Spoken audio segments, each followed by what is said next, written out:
You ain't heard about us yet, well you better know now, because it's the place that it all goes down. Get up, let me begin.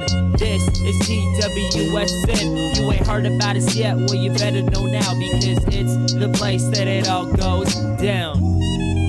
Shout out Young Swish. Thank you guys for tuning in to another episode of State of the Jungle with Malik Wright, presented by the Right Way Sports Network, TWSN. I'm your host, Malik Wright. Joined by my co-host, as always, we got Daniel, we've got Logan, we've got Evan. We got a jam-packed show. We got a lot of stuff to get into. The NFL draft is over. NFL draft is over. And we're going to dive into each and every single pick. We're going to discuss where we see guys fitting, if we see guys making the roster, the whole 9 yards. What we need you guys to do for us really quickly, if you enjoy our content, give this video a like, subscribe to the channel, turn on post notifications so you guys don't miss when we go live or upload content from the TWSN studios. Boys, the Bengals spent their second round pick on Cashius Howell, their third round pick on Tacario Davis, their fourth round pick. Oh, sorry. Right? Was it? It was Connor Lew. Mm-hmm. Connor Lew. Right? I'll make sure I get this. Connor Lew, Colbie Young. Mm-hmm. Right? They had a good draft. Had a nice little draft there. Nice little haul. I want to get you guys' thoughts on this. I got a chance to obviously talk with Daniel at length, but I didn't get to hear what the entire group thinks about the Cincinnati Bengals 2026 draft class. So, Evan, I'm going to start with you. On the whole, first of all, like I understand wanting to like include Dexter Lawrence in the discussion. Like, you know, it's a 1-for-1 trade for the pick. It's easy to do. Like, if you want to throw him in there for like making your draft grade, that's cool. Like, I don't feel the need to. I kind of just consider that like a smart offseason acquisition, because I feel like the only way you need to like throw him in to like improve a draft grade is if you're penalizing the Bengals in some way for not having a first round pick to begin with, like, which I don't do. I'm just trying to evaluate the process. So I don't really mind that they don't have a first round pick. I think they used it smartly in their offseason acquisition of Dexter Lawrence. I think that's really smart. And again, that doesn't really affect my draft grade for them at all. So I'm trying to evaluate more based on their process, the players objectively, kind of where they were ranked, where they were viewed, and just try to curb any excessive reaches. We talk all the time about how, hey, guys who are maybe a little bit more specific to your team or your needs, or like you have your immediate win now window, having a guy with a little bit less upside for a more defined year 1, 2, 3 impact, that can make more sense for a team, right? So that can influence people's boards. So when we talk about reaches, we're not really worried as much about reaches of by consensus of like 20 picks, right? Like those are not as excessive as if you're ending up reaching by 70 picks or 100 picks, right? That's when you start getting into losing out on a lot of opportunity, cost, and value. But with that being said, with the sense of what I just talked about with getting an instant, immediate impact in a place that you desperately needed with Cashius Howell, excellent pick. We got to talk about that a little bit. Tacario Davis was definitely a interesting pick, and we can kind of go into a little bit more about like the draft process itself. Like overall, the player, he kind of got taken at the top of his range by a lot of people's rankings. Was consensus around, I think, like 120 or like 119, 117, something like that. So a slight reach. Again, the process was more what was kind of head scratching to me. I understand the vision with a guy who, you know, is that size, speed, length combination, who has early breakout production, which you love to see in an analytical profile of a guy having that breakout production at an early age. Usually means you're playing well against older, better competition, which bodes well. Now, obviously, he didn't keep that up, and that's kind of the drawback, right? Hasn't seen that production that he did in 2023. He had 12 PBUs, 1 interception that year, and 392 coverage snaps. And then the 600 snaps since then in coverage, he's had 2 interceptions and 4 PBUs. So hasn't really been able to match that hype, that level of production. But it doesn't mean you're not getting a guy who's still an interesting prospect. Obviously, the size is really tantalizing. You're going to have to be kind of smart about what you're asking him to do in coverage and understand what his limitations are going to be physically in terms of changing direction. But again, my confusion, I guess, at the pick would be more directed toward the process and what was on the board for me personally, as opposed to just the player itself. I don't hate the player. I more question the process at that point, but we can talk more about that later. Connor Lew, awesome pick. I think this is one of their best picks of the draft. He was ranked PFF's top center. Mike Renner, I believe he's with CBS Sports now doing draft work for them too. Also his number one center as well. And he is very talented at evaluating offensive linemen, in my opinion. But just a very athletic, effortless mover, especially in space, getting to the second level, blocking on the move. He's very good at that. Just 20 years old, not even 21 yet. Injury kind of dropped him from the fourth round. And we talked about getting your center of the future and why you didn't need to reach in, round 2, round 3 to get that. You can get the top guys in these later rounds in some instances, or next year you can get that immediate starter in like the third round. Centers like safety, where they just, as much as they or second round graded players, they kind of fall down the board sometimes just by positional value, right? So being a 3-year starter in the SEC, having that good production, that good starting record, great against great in gap scheme, man, over the 75th percentile in blocking scheme there, over 75th percentile in true pass blocking grade. So awesome look there. We'll talk about the Colbie Young pick. Not my favorite, not who I would have taken. I question the upside again. I didn't really love the process or the player in this instance. And for me, that was the biggest like glaring blemish on what was an otherwise pretty good, pretty interesting draft.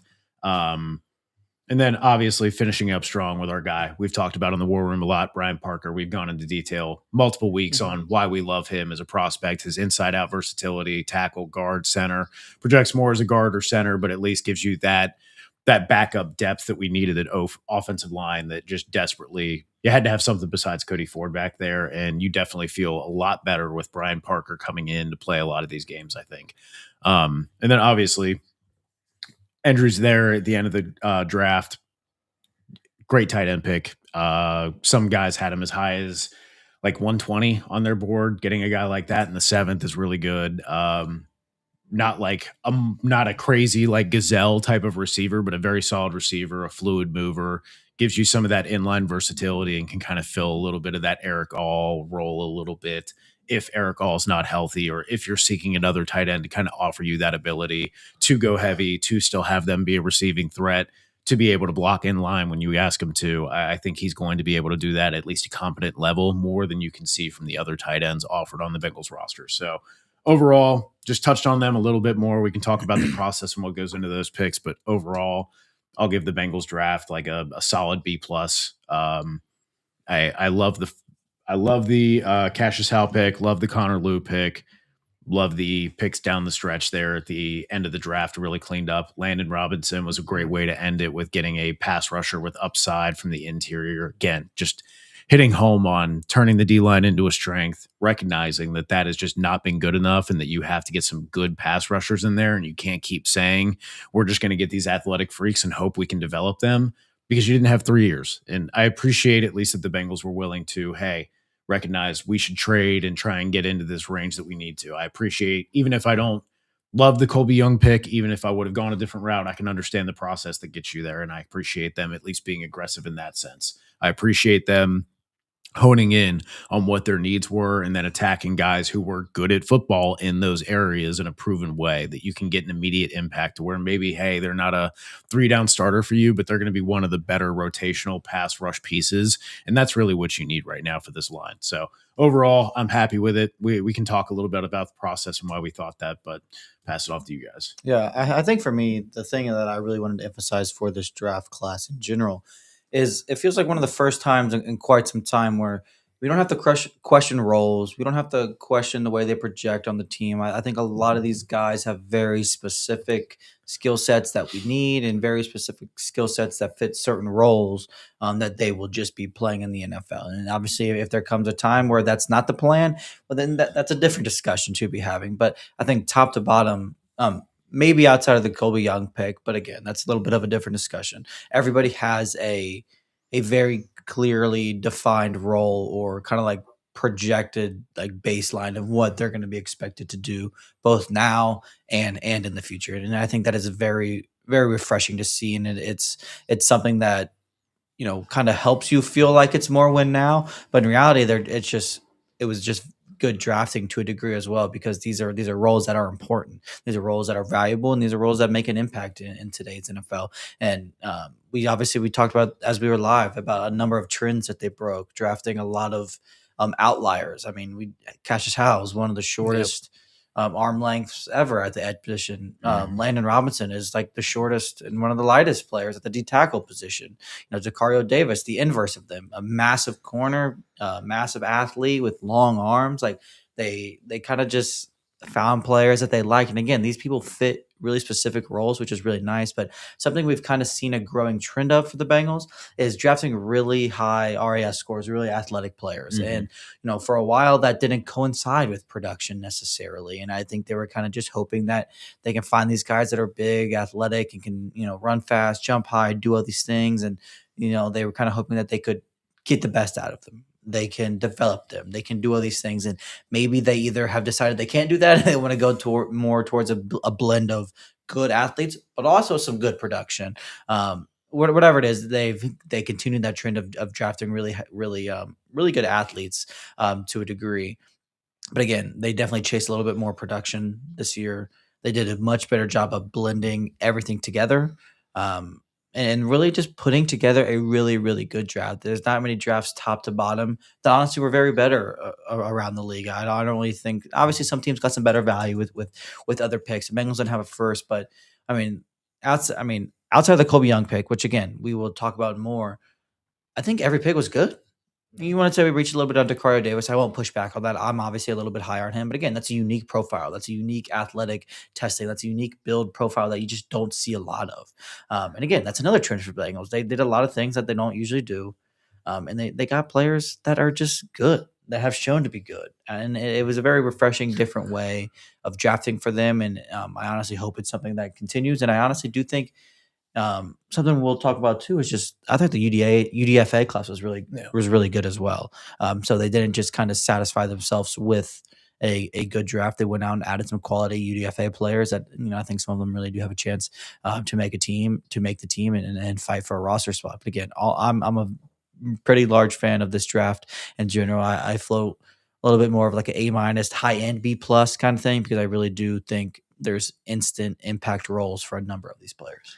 Yeah, man. When you look at this draft, for me, this is a very clear, solid range of B to an A. And when you look at this is a completely different draft than what Bengals fans are used to. And that's without a first round pick. So where I fall on this, and, I'll kind of make this shorter since, we've had some of the clips come out. Like, in an NFL draft, if you have 7 to 8 picks, you are lucky to get 3 starters. That is very lucky to get 3 high quality starters. And when I look at this, I project that there's a world where you have 3 guys, not a first round pick, that are starters within the next couple seasons, right? And you can point to, I think, both the offensive linemen, but I group them together, as probably at least one of those, whether it's Parker or whether it's Lew. Both those guys I see having potential as a starter. You can look at the tight end, right? I think that, and I've talked about this at a nauseating length, but tight end is not very, difficult to succeed with the Cincinnati Bengals. You just have to be an all-purpose tight end, especially if they're asking you to, play inline and outside. And Jack can do that. So all around, I'm very happy. I'm very pleased with this class because it gives you the upside. And I can also see these guys contributing to a Cincinnati Bengals Super Bowl this season, right? One of the biggest things and probably the most exciting portion for me is, and we can date back to the first War Room episode that we did, the past couple seasons, we've, at times said, hey, let's double down or double dip at defensive lineman or double dip at offensive lineman. They did that at the offensive lineman. I think for me, when I look at a Super Bowl contending team, I want to see depth at key positions. And when I look at the offensive line, because once again, football is won in the trenches. When I look at the offensive line, can I say that this draft definitively helped out my offensive line? And 1,000% it did. Because I can say if Dalton Risner were to go down, if, Fairchild were to go down, I have no question that Parker can come in immediately and do that. And the same thing with Ted Karras. So I'm very, very happy with the way that this draft played out. And then it just goes to show the Cashius Howell pick. I don't know where everybody, that's watching this, is ranking Cashius Howell or views Cashius Howell. but I view him as a high upside pass rusher, a guy that I can totally envision this season deep into the playoffs having a role on third down when you got to get after the quarterback, whether that's Mahomes, whether that's Josh Allen, having a key role. And because of the move that you made for Dexter Lawrence, not having to bank on a Shamar Stewart that was last year, right? Shamar Stewart was very raw. And when the Bengals needed him, he didn't show up because he had some issues, didn't have a full training camp, whatever. I think Cashius Howell this season can come in and produce. So all around, I give this an A-, and this is one of my favorite, if not my favorite, draft class of the Cincinnati Bengals in the past 5 years. So let me very say happy this. with this. I've been watching Bengals football for a very, very long time. And guys, we got to pick up the energy, okay? The 2026 draft is over, obviously. The next thing is obviously training camp, off-season workouts. But there's still more work to be done. And we don't got the Energizer Bunny Tim here. So I'm going to do my best to try to act for both of us. But what I will say is kudos to the Bengals. Kudos to Duke and his staff. Kudos to the entire Bengals front office. Mm-hmm. To me, I feel like this offseason was a home run. Yep. Now, there was some picks in there where I'm still scratching my temple a little bit. I'm trying to figure things out. I understand the Colbie Young pick. I'm sure we're going to dive into all of it, right? Because one thing I want to start to get into is, do we project these guys as starters? Do we project these guys making impactful, having impactful moments on the Bengals season in their rookie year? Mm-hmm. These are the things that I'm interested in talking about. So I'll give the Bengals a lot of credit. Mm-hmm. I've been watching Bengal football for a very long time, all my life. And I will say this is the best draft I've ever seen the Cincinnati Bengals have. But in saying all that, there are still some folks out there who think that the Bengals offseason still has question marks, namely because the Bengals didn't address the linebacker spot. But if you look at what they did, they made the defensive line such a strength that, Barrett Carter and Demetrius Knight would just have to be godly putrid like football players to not have success. They have made their job so easy, so seamless, from the safeties, the secondary cornerbacks, the defensive line. Their job is easy. It's as easy as playing Connect Four. Now, if you're Daniel, that might be difficult to do. I don't think so. But what I will say is I thought that the Bengals hit this one out of the park. Talking to Barrett, online and offline, the dude is pissed off. He's pissed off. He's ready to play. I haven't had a chance to pick Demetrius Knight's brain, but I feel like these guys got a little bit of chip on their shoulder. But I mean this in the most respectful way. Those guys do have talent. Barrett Carter, he's fast. Sideline to sideline speed, the dude is fast. He can make plays. I think the game is slowing down for him. Linebacker is also one of those positions where I feel like it takes about, Evan, correct me, a season or two for everything to just fully slow down for you. Generally, third season is when they hit their peak. Now, we can talk about whether or not we should expect that for Demetrius Knight, because generally, age, when you're this is the problem when we talk about taking older prospects, right? And this is, again, not a slight to Demetrius Knight. This is just, hey, when we're projecting, hey, our rookie's going to get better, right? Mm-hmm. He's a rookie. If you've already been playing for 6-7 years in college where you're supposed to, the advantage of you coming in at such an advanced age and having so much experience is that you're already experienced, right? Mm-hmm. That you already know what's going on, that you have a master's in football at that point with how long you've already been in graduate school at that point in college, right?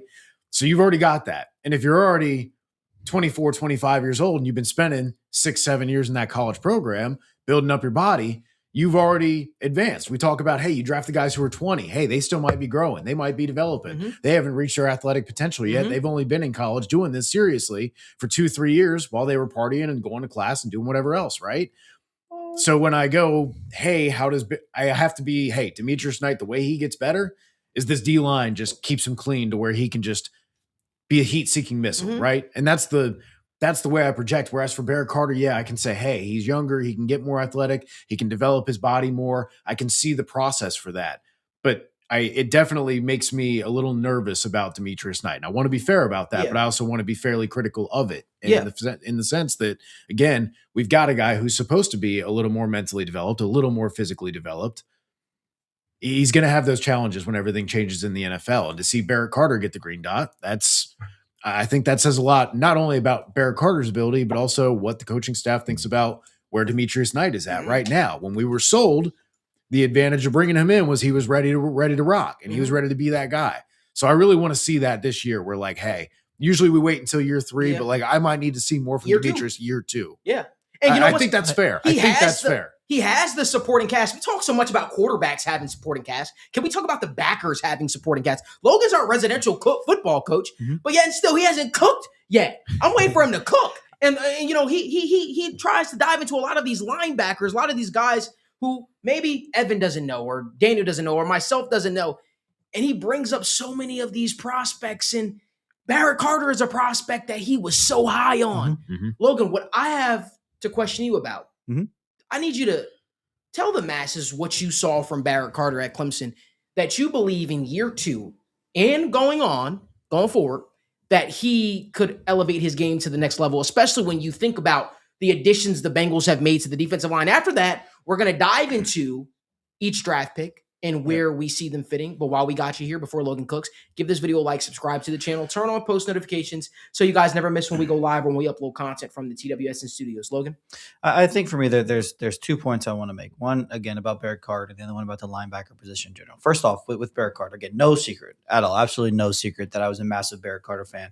And I think in general that was because the relentless motor pops off the tape immediately. His desire to always be around the football, to make plays in a number of different areas was eye popping, man. It was all over the film, and honestly, it was kind of all over the tape last year too. Unfortunately, he didn't convert a lot of these tackles that he had, but you can't deny that he was always around the ball. He was always around the players in the right spots. He just has to get better at finishing the tackle. Nobody will deny that at all. Barrett Carter will be the first person to tell you he needs to clean up that area of the game. Absolutely. But what really stands out to me, 2 things, was his versatility. Again, through his whole draft process, he played in the slot, he played on the line, he played in the mic, he played literally everywhere on the defense. They trusted him to cover receivers. They trusted him to cover tight ends. They trusted him to blitz up the middle. They trusted him a lot. They trusted him to do a number of different things. And clearly the Bengals feel the same way. They gave him the green dot extremely, extremely fast for a 4th-round rookie. Whatever he has done to build trust throughout his football career clearly is a pattern here at this point. So that is something, first and foremost, that is going to stick and just be loved by the coaches. And just, again, it comes back to being around the ball at all times. There's a clip that I'll never forget about Barrett Carter, and it's him jumping over the line, jumping over the linebacker to sack the quarterback, or to, put a pressure on the quarterback. That nobody thinks to do that. It's just the athletic instincts, the instincts to just do whatever the hell it takes to go make a play on the football. That's what he did all the time and time again. So you compare, or when you combine the athleticism, the versatility, the effort, it's really easy to see the makings of a good linebacker. And what really, I don't want to say bothers me, but just when you look at the linebacker position as a whole, everybody talks about, the Bengals didn't add a linebacker. The Bengals didn't add a linebacker. We really need to do this or that. Look at the linebackers around the league, the top end of the linebackers. Fred Warner is obviously one of one. You have Roquan, you have some of these other guys. But then look at the teams that were in the Super Bowl. I mean, Jack Gibbons, Christian Ellis, Robert Spillane, Ernest Jones, and Drake Thomas. Those are the 5 leading tacklers of the 2 teams that played in the Super Bowl. Did I name a top 20 linebacker? I don't think I did. Maybe Ernest Jones, maybe. These are all quality players, but these are all players that are wholeheartedly built up because of the people around them, like Malik just said. These are 2 teams that the Seahawks and the Panthers have elite D lines and have well above average secondaries. They make their lives for their linebackers extremely, extremely easy. You said the Seahawks and who? And the Patriots. Oh, I thought you said the Panthers. Well, the Panthers have a good defensive line too. But that's besides the point. But the Patriots and the Seahawks, they make their lives extremely easy for the linebackers by having elite defensive linemen and by having very quality guys in the secondary. So what do these linebackers have to do? They just have to flow around, play hard, clean up the messes. And that's what a guy like Barrett Carter does extremely well. Something I really liked about Barrett too is just he comes downhill, he triggers, and he spies so well. When he sees the lane, he can go. And that's what he did in college. That's why I really liked his projection with the Bengals. But honestly, he probably didn't have that opportunity much with the Bengals. The defensive line was bad last year, to be the kindest way about it. When you look at what they've done to make lives easier for the linebackers, it resembles that of the Patriots. It resembles that of the Seattle Seahawks. And again, Christian Ellis, Drake Thomas, Ernest Jones, Robert Spillane, Jack Gibbons. Those are the leading tacklers for the two teams that played in the Super Bowl. Those are the starting linebackers for the two teams that played in the Super Bowl. Cook. You don't need elite level linebackers to have success in the NFL. Cook. Hell yeah, I'd love Fred Warner. That'd be sick. But it's not a pattern that you need to. It's not a position you need to spend money on.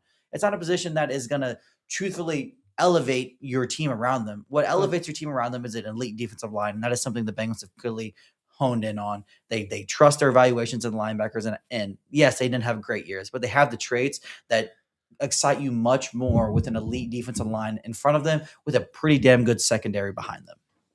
Wow. Did somebody turn up the temperature in here? Because I feel like Logan just cooked a little bit. It's not just a conversation for us, and we certainly appreciate you guys for joining us in the conversation throughout the entire draft cycle. Make sure you guys drop down in the comment section your thoughts on the Bengals draft pick. But now let's dive into each pick by pick. Cashius Howell. Let's talk about Cashius Howell, pick 41. Listen, guys, this is my favorite pick in the draft. Favorite pick in the draft. Anybody that knows me knows I'm a sucker for pass rush. Me and Logan had the opportunity to coach football together for a very, very brief time. And Logan, you knew what I took a liking to, and just it was like second nature to me. What is it? Defensive line, and more importantly, pass rush. The one thing I've always lived by, it was ingrained in me. I come from a football family. You know what it is? You have to earn the right to rush the passer. And if the Bengals earn the right to rush the passer with additions like Boye Mafe, Jonathan Allen, Sexy, Dexy, the whole 9 yards, well, you now have a pass rusher coming after the passer by the name of Cashius Howell, who was the 2025 SEC Defensive Player of the Year. And I know what people are going to say, the arm size, the arm lengths. And admittedly, I understand. It is true. Cashius Howell, at some points in time, well, he can be engulfed by bigger offensive tackles. Guys, let's say, of the stature and size of a Penei Sewell. How many times a week are you going up against a Penei Sewell? How many times a week are you going up against, an Amarius Mims? Well, he's on the Bengals. How many times a week are you going up against some of these bigger 6'8", 330-pound offensive linemen? Some of the guys that I've seen Cashius Howell struggle against. But be very, very careful. When I say struggle against, I don't really just mean that, because he also wins reps against. Cashius Howell does this one move, and I've kind of talked about it, where it's like a ghost swim move, where he makes the offensive tackle think that he's going to engage with him, and right at the last split second, he bends right onto them, and then that guy's just whiffing. And guess what? Slow feet don't eat. And guess what? If his feet are too slow, well, he's left whiffing at air, and then Cashius Howell is on the opposing quarterback. Why do I talk about Cashius Howell in this light? Because, there's some people out there that say, Cashius Howell isn't a good run defender. That's not true. He's a very, very solid run defender. Just turn on the film and watch it. He's known for being a pass rush specialist, but he has the ability to set the edge. He has the ability to get your favorite running backs on the play. One of my favorite plays of the college football season, he bursts through the line and takes out Jeremiah Love with no help. Jeremiah Love, guys, top 5 pick. Jeremiah Love takes him out, no help. A lot of people are saying Cashius Howell can't tackle, and I feel like that's a false narrative that people are saying just because, he's a smaller in stature guy. This dude might be smaller in size, but he's all dog. He's all heart. And guess what? He has a motor that is relentless. The more importantly thing, the thing that I love about Cashius Howell is, don't you think his size has been a knock on him for the past 3 years? 90-plus pass rush grade according to PFF. 2025 SEC Defensive Player of the Year. They don't just give that award out to anybody. There are a lot of Bengal fans that were super excited about Mike Green. Well, if you're excited about Mike Green potentially joining the Bengals before the off-the-field stuff, you should be really excited about Cashius Howell, because this is a guy that's all ball. It's also a guy that wants to win bad. Mm-hmm. He's going up against the best of the best. You go look at who some of the top offensive tackles in this draft class, Francis being one of them, said who his toughest competition was. Well, it was Cashius Howell. This is a guy, make no mistake about it, Evan, Daniel, Logan. If he was of the right size, I'm sure we've probably all heard that in our life at some point in time. This is a guy that probably would have been a first-round pick. Make no qualms about it. There was real buzz about Cashius Howell as a first-rounder before the NFL Combine. You want to know why? What happens at the NFL Combine? The numbers, the testing. They're overthinking. Oh, film doesn't matter all of a sudden. That's the reason why guys like Mike Renner, who I have a lot of respect for, by the way, rated the Cashius Howell pick an A+ for the Cincinnati Bengals. You talk about a team that needs pass rush. Because I was looking all up and down of the Bengals defensive line, and I said, well, Evan, Daniel, Logan, who is our 10+ sack guy a year potentially going to be? Oh, I now see it. I'll be honest with you guys. If you haven't watched enough of Cash Howell, and I don't just mean just watch clips here, I'm talking about actually watch film of this guy, I'll make a bold statement to the entire TWSN State of the Jungle panel. I think it's going to be very difficult to keep Cash Howell off the field. I think it's going to be very difficult for the Bengals, coaches to not give this guy serious snaps because I think he's that much of an impact player. And it's not an emotional take. Me and Daniel were up watching film on this guy once at 3 a.m. and I said, Cash Howell. That's the pick, Cash Howell. Long before I saw him at the combine. I said, Cash Howell. But you know what I told Daniel? I said, they'll never do it. I said, they'll never do it. Why? Because the measurables. They usually just go with guys that are intangibles, not with the guys with the production all the time. Well, now, the Bengals added to their scout room and their front office, and they added college scouts to I think these guys have been good additions because now they're saying, well, football players come in all shapes and sizes. And even though a guy might not necessarily have the size, does he have the production? Does he have the motor? Is he about all the right stuff? And when you look at Cashius Howell, checkbox, checkbox, checkbox, checkbox. That's why the Bengals drafted Cashius Howell in the second round. That's why a lot of people were like, well, is this a good pick? Because you heard the other names. You heard us talking about the cornerbacks. You heard us talking about the linebackers. Make no mistake about it. This was a home run get. Bravo to the Cincinnati Bengals. But I've given my assessment on Cashius Howell. Daniel. Yeah, man, they could have gone a lot worse for the Cincinnati Bengals around two. That's where I really look at it. You look at these other teams around the league that are reaching for these guys.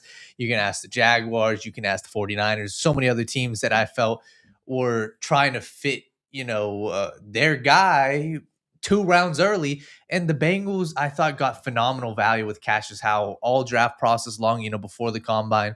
This was clearly by far and away the number 3 pass rusher, I would say, in this entire class. I would say behind Bailey and Reuben Bain.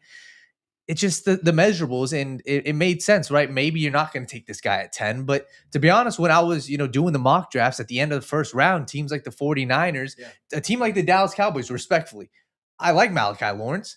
I think Cash Howell's a better pass rusher than Malachi Lawrence. So I think that this is a phenomenal pick. And just when you guys turn on the tape, if you guys haven't watched the film of this guy, he is somebody that is he's not going to get ran off the field, on these rundowns. I understand that is not his strength. That's probably not where you're putting him year one.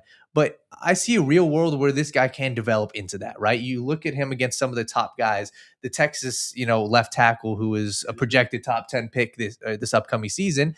He held his own against him. And for me, when we look at the athleticism, how does it translate from college to the NFL? That's what I look at. And I see a guy who is extremely productive on the left, on the right side, in the pass rush, in the run game.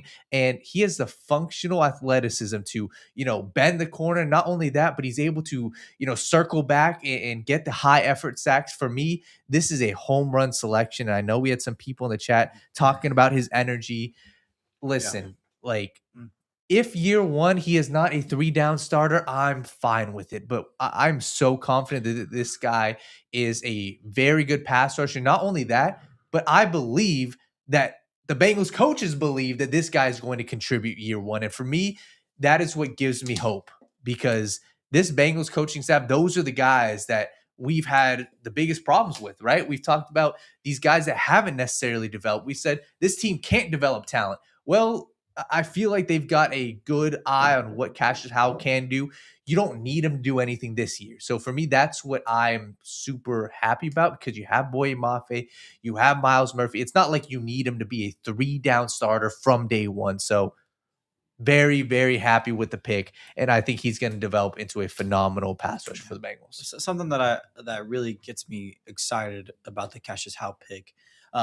And it's something I kind of talked about when it happened. Is like, if you were to, put Cashius Howell on a different team, they're like, his trajectory for us is going to be edge one. He's going to be edge one for us. I don't love that, but I love that the Bengals bucked their trend for Cashius Howell because he's the most perfect complement to all the other edges we have in the room. We have Myles Murphy, we have Shamar Stewart, we have Boye Mafe, these long, powerful, athletic edge rushers that can play the run, that can, have some more inside out versatility, that just have a little bit more of a physical presence to them. So to buck the trend for an uber athletic, twitched up edge rusher like Cashius that is undersized makes that fit and everything so much more smoother than if it's just a normal team drafting him to be their edge one to play every down.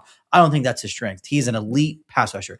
That is what you were asking him to do. And if they continue just to allow him to do that, he will be fantastic. Let Myles Murphy, let Shamar Stewart, let these other guys get nasty in the run game. He'll do it too. He plays hard. He'll play all over the field. But again, play him to his strengths. Let him be that pass rusher and just be that pass rusher wholeheartedly. Let him get to the line, talk his crap and do his things and just play mean and play aggressive. Like, let him be him. Let him rush the passer. Let him do these things that he has proven time and time again. Yes, there's times where his length bothers him. There's plenty of times where if he gets his hands on the offensive lineman, he can win with power. He can do these things. Yes, that is a lot less likely due to his length, but he does it just enough to where you still have to, be worried about him getting in on your chest or him running through you. He just complements what the Bengals currently have in the edge room so well. Again, I like Cashius Howell as a player. I liked him as a prospect, but I love his fit with Cincinnati, and I love the way he complements the other guys we have in this room. Again, if you were ever going to buck the trend on an edge that we don't historically draft, I think now was the perfect time to do so with Cashius Howell. Yeah, I definitely was a little surprised. Like, I think a lot of people were. There was the potential that the Bengals could go edge, but like you guys mentioned, that it was very different from what they've done before. And we've been told that guys, Jalen Walker, James Pierce, Jihad Campbell, whatever else is, they got their measurements. And that's been true to this point. Like, very concrete. They like their guys in that certain area. And this was nice to see them deviate from that. Much like the Dexter Lawrence trade, it's something different for them. It's probably a little uncomfortable. But I think, like we talked about, you needed to do some self-scouting of, hey, yes, we love these big 6'5", 270-pound ends, but maybe we can draft a guy who can be like that, but just guys who are good. Can we just draft guys who are good in college? And that's what we've been begging for, right? Where we keep rolling the dice on these projects, right? And there's just no track record of being able to develop those guys repeatedly, right? So it's just encouraging to see them say, hey, you know what? Is he our prototypical type that we like to look for? No, but is he exactly what we need for this defense right now? Absolutely. And unless they're going to start, I don't know, because I struggle with what this means for Shamar Stewart.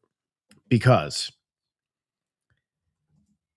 if they are going to take the option, $14 million for Myles Murphy, and then also maybe extend him early before he kind of reaches his max value for a little bit more, they say, hey, we'll take the bird in the hand and not the two in the bush. Don't bet on yourself. Go ahead and take the 3 years, 3 years, whatever, for what? $18 million, something like that, 16 million, try and get him in that middle tier, kind of like, hey, just take some security, take the guaranteed payday. There you go, right? Stay where you are, where you're comfortable. Be our starter. What does that mean for Stewart, who, again, when you have, hey, we can kick him inside, you have so much beef inside already between Lawrence and Allen and Slayton and Jenkins and everybody else. And it's like, now it's like, okay, you throw Robinson in there, you got McKinley Jackson, and it's like, even if one or two of these guys don't survive it all, you already have such a deep D line now that it's like, if you're starting with Mafe and you're starting with Myles Murphy and then Cashius Howell is rotating in on passing downs, well, you're not taking Mafe out the field. So, like, are you taking one of Dexter Lawrence or Allen or BJ Hill or any of these guys off the field to then move in Shamar Stewart? Maybe. But from what I saw as a pass rusher from Shamar Stewart at defensive end last year, outside of, like, I guess if you're just going to ask him to collapse the pocket and just bull rush the fuck out of whoever's in front of him, I don't know how I see that he ends up being part of your best pass rush package. Again, that's nothing to do with how. This is, again, I talked about how I want to talk about the player, and then I want to talk about what this means for the Bengals and kind of their process and how we see things kind of shaping out a little bit then. And so that's the big intrigue for me, because I see Howell right now is their second best pass rusher behind Mafe. That's where I'm putting it right now. Until I've seen a couple weeks of Miles Murphy, but that's the thing. I've seen a couple weeks of Miles Murphy being good. I saw the flashes at Clemson, but again, it's all been inconsistent. I know Cashius Howell comes in right now. I know he's got explosive first step to get around the edge. I know he's got counter moves to work inside after he threatens that edge and gets the offensive tackle oversetting. I know he's at least got the ability to be that pass rush threat complementary to Mafe. I need to see for sure from Miles Murphy first. I need to see some development and some pass rush moves besides the bull rush and the long arm from Shamar Stewart. Just like another step forward, more development. And again, there's reasons to believe that'll be there. He missed a lot of the offseason program, dealt with injury. Like, that's a tough way to start as a rookie when it's already hard enough to start as a rookie when you're dealing with all of those cards in the deck and you've already had that offseason. So I understand why it could have been difficult for him and why we can project more development for him this offseason. But I just think it's a question to ask right now where, hey, is it obvious rundowns that Shamar makes it out on the field? Is it just, hey, it rotates in for 10 to 15 snaps a game sometimes? Like, it's going to be interesting to see how that works out and what it means after this year for that D-line room going forward.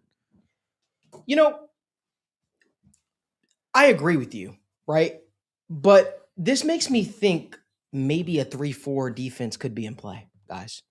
Just a little bit. Now, 3-4 defense, correct me if I'm wrong, Logan, it could be employed in so many different ways, right? You could have, obviously, BJ Hill, Dexter Lawrence, right, as your two, or Jonathan Allen, Dexter Lawrence, because I'd be shocked if BJ Hill beat out Jonathan Allen as a starter. Mm-hmm. Let's say if you have Dexter Lawrence, Jonathan Allen, Boye Mafe as a defensive end, right? Hear me out. Then on the other edge, you have Miles Murphy.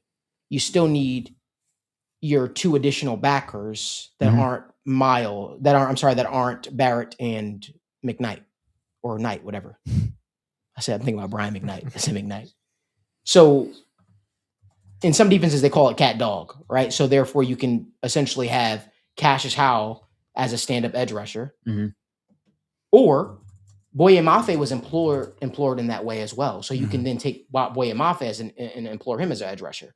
That doesn't take Miles Murphy off the field, right? So it would be Miles, Jonathan Allen, Dexter Lawrence, and maybe Shamar with the two backers. I was going to say, I'd almost think Logan, help me out here. So if you're doing like a 3-4 and you're saying, hey, we're kind of altering the body type a little bit of what you're asking for, because you're not doing your traditional, hey, two defensive tackles, two defensive ends of, the 270 or whatever. Alabama does a lot of this where, hey, those defensive ends are a little beefier. They're not asked to rush the passer as much. They're asked to keep everybody clean, make sure that they're, maintaining their gap integrity, right? And two gap it. Do you think Mafe has the size, the strength to do that? And also, do you think you go out there with three defensive tackles and just say, hey, we've got TJ Slayton, Dexter Lawrence, Jonathan Allen, or BJ Hill, Jonathan Allen, Dexter Lawrence, and then you flank them with Mafe and Howell? That's the thing when it comes to the 3-4 that they'd have to explore. Typically, when you do your 3-4, it's more a true nose and your 2-3 techs, pretty much. Like your two, like that, just for, they're not necessarily 3 techs, but those profile of players, your BJ Hills. So of the world. before you continue that, brother, because I think you just cooked Logan. I'm gonna let you extend on that. Yep. Is there a world in which Shamar is one of those 3 techs? Yes, that's what I was getting at. I think that your stereotypical 3-4 is, again, nose, you're like pass rushing 3 tech kind of players, and 2 true more outside linebacker types of players. But I think it does make some sense for the Bengals to have, if they're 3-4, maybe it's just a 3-4 on passing downs, or maybe it's just to get different package out there. It's very easy to see a world where Dexter Lawrence is in the middle, as he always will be, and then one edge is one of BJ Hill, Jonathan Allen, and then you want to rotate Murphy in on the inside. You want to rotate Shamar in on the inside. I think that makes total sense. again, it gives them more flexibility to do so. I think there is certainly a world where those two can play more inside and in a base 3-4 package.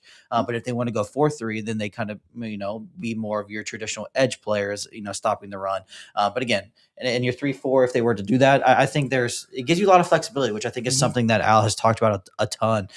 Murphy and Stewart, I think both will be kind of playing similar roles this year. Obviously, Murphy will have the longer leash, being in the league, showing a little bit more. But I think how they use Murphy is kind of, I would assume, almost going to be their vision for Stewart to a degree as well. I love that you brought that up, man, because it gets really fun, right? For the nuances, we can talk ball all day, right? It gets really fun with the creation that you can do for like a 3-4. Obviously, you do have your standard nose and all that stuff. Yep. But you can also sub one of those outside linebackers out for a potential safety and have like a Kyle Duggar play outside linebacker role, sort of take away tight ends. I'm not saying. No, not you. Okay. I was worried for a second. No, but you essentially could have him play that outside linebacker role, right? And essentially he comes in a pinch or on obvious passing downs. It does nothing to take away from it. As far as, I don't think Cash Howell is going to play every single snap. I don't think. No, I think a lot of these guys are going to mix and match, and the idea here is to keep them as fresh as possible. But I really look at it, and I see a scenario in which you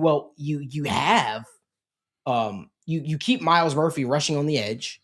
You have Dexter Lawrence rushing from the interior. Boye Mafe is a stand-up rusher because we do know that's what he was also asked to do with Seattle playing closer to the line of scrimmage.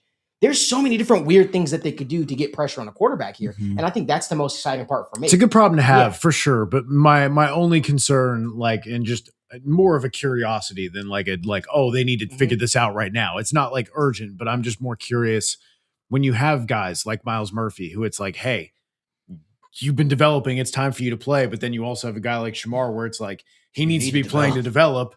But then obviously Mafe is not coming off the field with the money that you've invested with him short term right now. So it's like, but Howell's definitely coming in on passing downs. But you also just invested in Jonathan Allen and Dexter Lawrence. So they're not coming off. And so it's like, if I need Shamar to develop, he needs to be playing. But also, is having him learn two different positions helping his development when we're just trying to get him even starter average level I at think he's one. going to have his hand in the dirt Right, but that's what I'm saying is like he spent the whole year trying to figure out DN and it didn't look great at times there last year. And so now it's like, hey, we're going to start teaching you D tackle. And it's like, maybe it just looks better. Maybe it works out and it's more, hey, I'm better learning as kind of just two gapping, making sure that I'm run defending, maybe just having a little bit more of just, hey, collapse the pocket and just be strong, long and push hard. Like, maybe that's his role for now as he kind of develops a little bit. But again, he's got to get that time to develop. Otherwise, what does that mean for him? And is the project already over at that point? You know where I live with this, guys?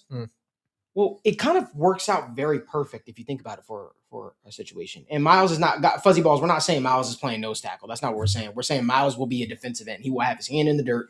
He rushing the passer as a true defensive end. Right. The only people we're really talking about here is who would be those other guys. It's basically how many defensive tackles do you put on the field instead of like defensive ends? Right. Do you swap one out and go heavier? And there's a world in which you have BJ Hill, Jonathan Allen, and Dexter Lawrence on the field together. With Dexter. They've dabbled in the bare front a little bit Yeah, the last couple of years too. With a 3-4-2, it could easily be a 5-2 in a split second. Right. That's where it's easily. Like, hey, obvious rundown. Yeah. So, let's see. They could still have those three defense tackles. And then they could still have Shamar Stewart and Miles Murphy out there if they want. And there's so many ways you can present it. And the way I look at it too, like a NASCAR package would be super fun here on this defense. I think communication, making sure guys know where they're supposed to be, right? That way you're not getting any delay of games or 12 men on the field, calls, all that kind of stuff.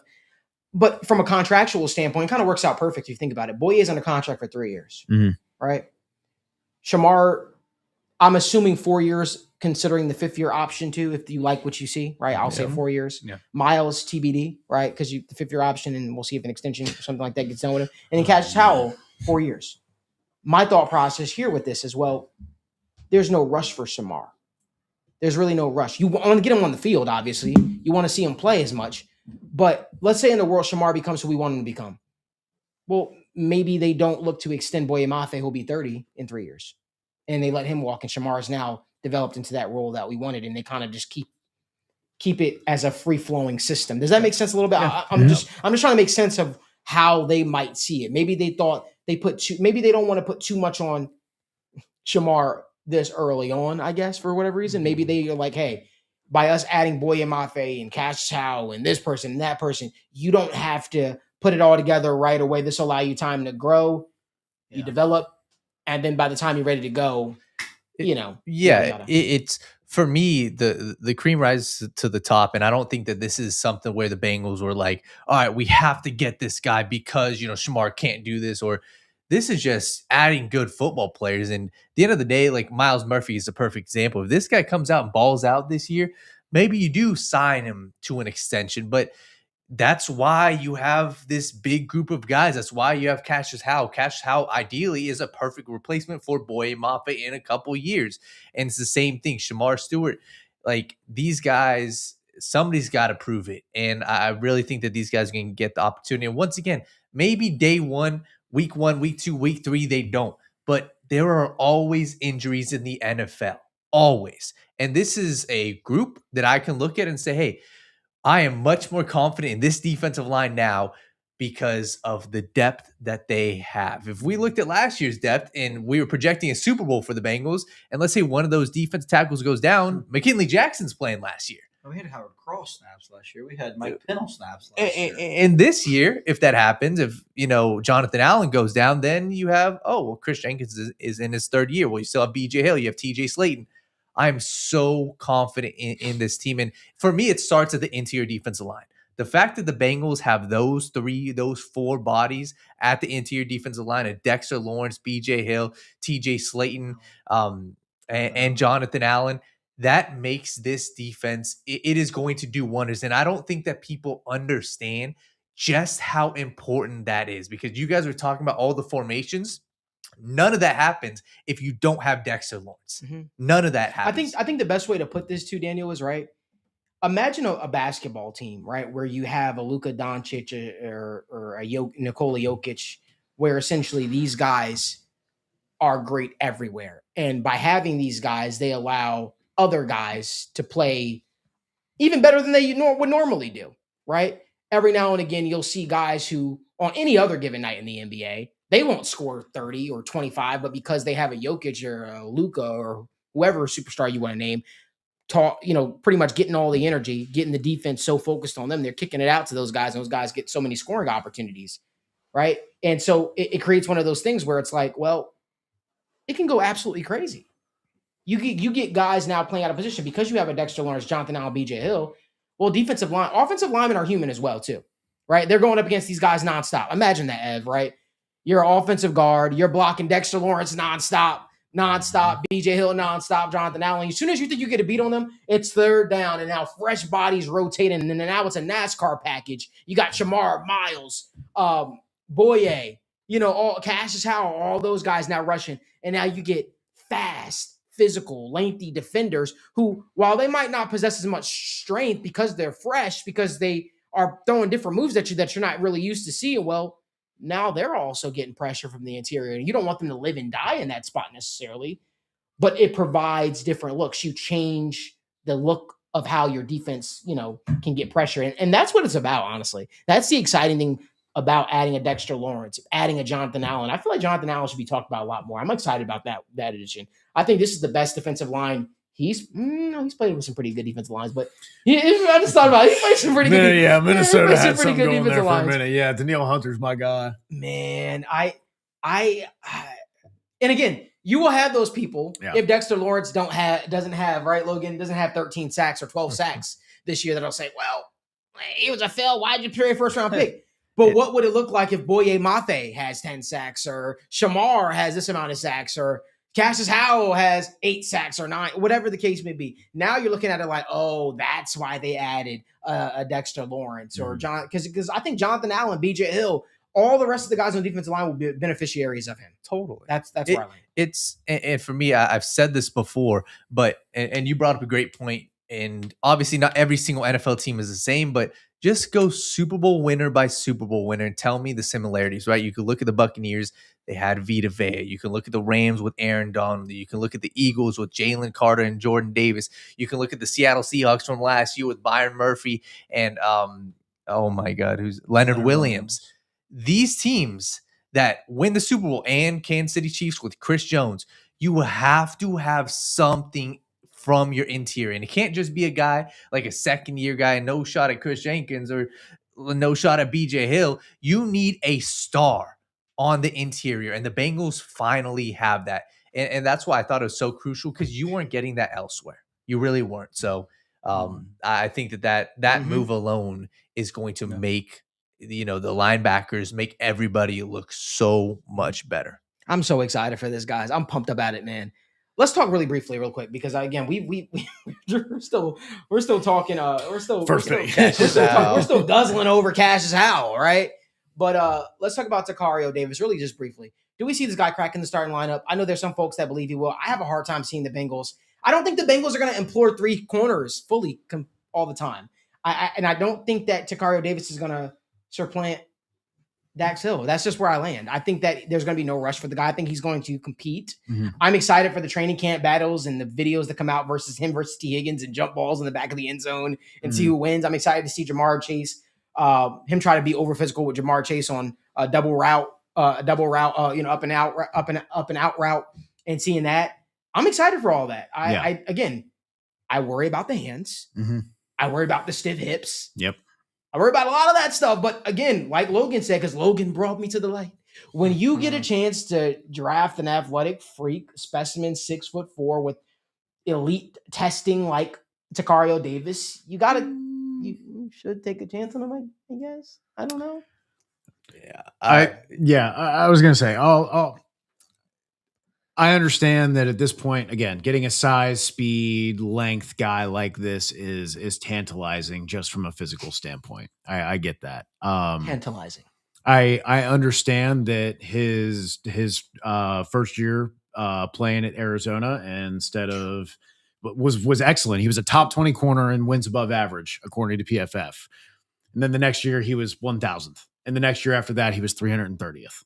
And so that's the problem, is when you start looking at the coverage grades and seeing what does this actually translate to across the course of your career. Again, the ball production after that 1 year dropped off the map. When you look at the overall grades, they're in like the 20th to 50th percentile for corners. Again, you're getting this guy in the 3rd round. So I don't want to say I'm too sour on the guy, because this is where I wanted to talk about the process, right? Because I understand the upside play of the corner where, hey, if we can get that freshman year out of him, if we can coach him up a little bit, if we can just put him in a role that accentuates his strengths, I get that. But here's my problem with the process and why I struggle with this pick, right? You just talked about it a little bit. If you don't believe that he's going to be starting for you right away, if you don't believe he's going to be starting for you right now, then you're content with waiting a year to get the most out of him, right? To develop him. Mm-hmm. If that was the case, and you said, hey, we want a corner and we want an outside potential corner. There's all these slots and we think we can get them later if we want to, but we're cool with slot. We need the outside corner. Okay. If you're willing to wait a year and take a chance on a guy, why not take a chance on Jamal McCoy? If you're willing to wait a year and you want the outside corner, why not take the guy with elite traits who we've seen play elite football recently? Right? Not 3 years ago. Why not get the guy who literally could have gone top 10 if not for that knee injury, right? So that's where I'm just like, okay, if we're waiting a year for this guy to develop, then why not go McCoy? That's the process part of this, right? Mm-hmm. I know some people have had him, as high as 75, 79. The average was about 120, 115. And some people had him as low as, 140, 160, right? If you take him at the top of his range, it's fine. But again, you don't want to be reaching by 40 or 50 picks. Mm-hmm. You want to be reaching by like 15 or 20 if you're reaching, right? Right. Again, just an opportunity cost. Do you like a house at $250K? Sure. Do you like that same house at $500K? Probably not, right? It's nothing to do with the house. It's the price you pay for it. This has nothing to do with Tacario Davis.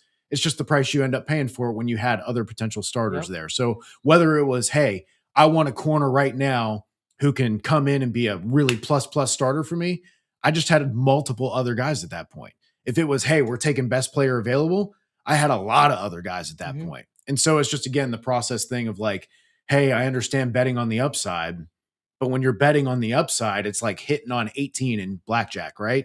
Sure, there's scenarios where you do get a 3, where you get a 2, or you get an ace, right? But generally in blackjack, we don't take those chances, right? We say, hey, we're not smarter than the house.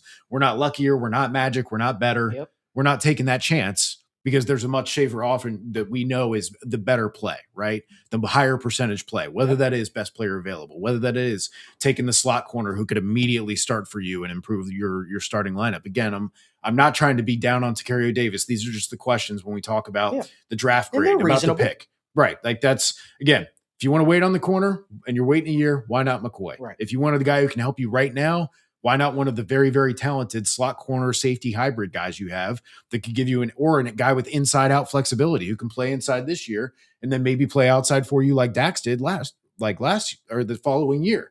A guy like Keith Abney in the 4th round who could have played slot for you, and then you can try him out and say, hey, what do you look like outside? And if you don't like it, then you can take an outside corner. You can sign a guy. So that's where I'm just the process for me doesn't make sense as much as where I think they really love this player. They were happy and they felt like he might not be there in the 4th if they waited. That's where I felt. Yeah, I think with me, obviously, I fall on the higher end of the Tacario Davis spectrum, but I have to be the first to say you did draft him a little bit earlier than he was, anticipated to go. But it's exactly what I said on draft night, man. It's so easy to see why a team wants a corner like this. It's so easy to fall in love with a 6'4" corner, 35-inch arms, elite, jumping and speed as well. But I think what the Bengals kind of potentially fell in love with is almost the floor of the player. You get the Jermon McCoy comparison, and obviously comparing the floor. But you took him at his ceiling, though. Yeah, right. Yeah. That's but the problem. Just with just the Jermon McCoy example, his floor right now might literally be nothing. We don't really know. I hope to God it's not for him. Mm-hmm. He's such a talented player, but there's so much unknown about him. I think they're viewing Tacario Davis as, a high upside swing that can play outside. But at the very, very least, we are going to draft a guy that projects as an elite tight end stopper in the NFL.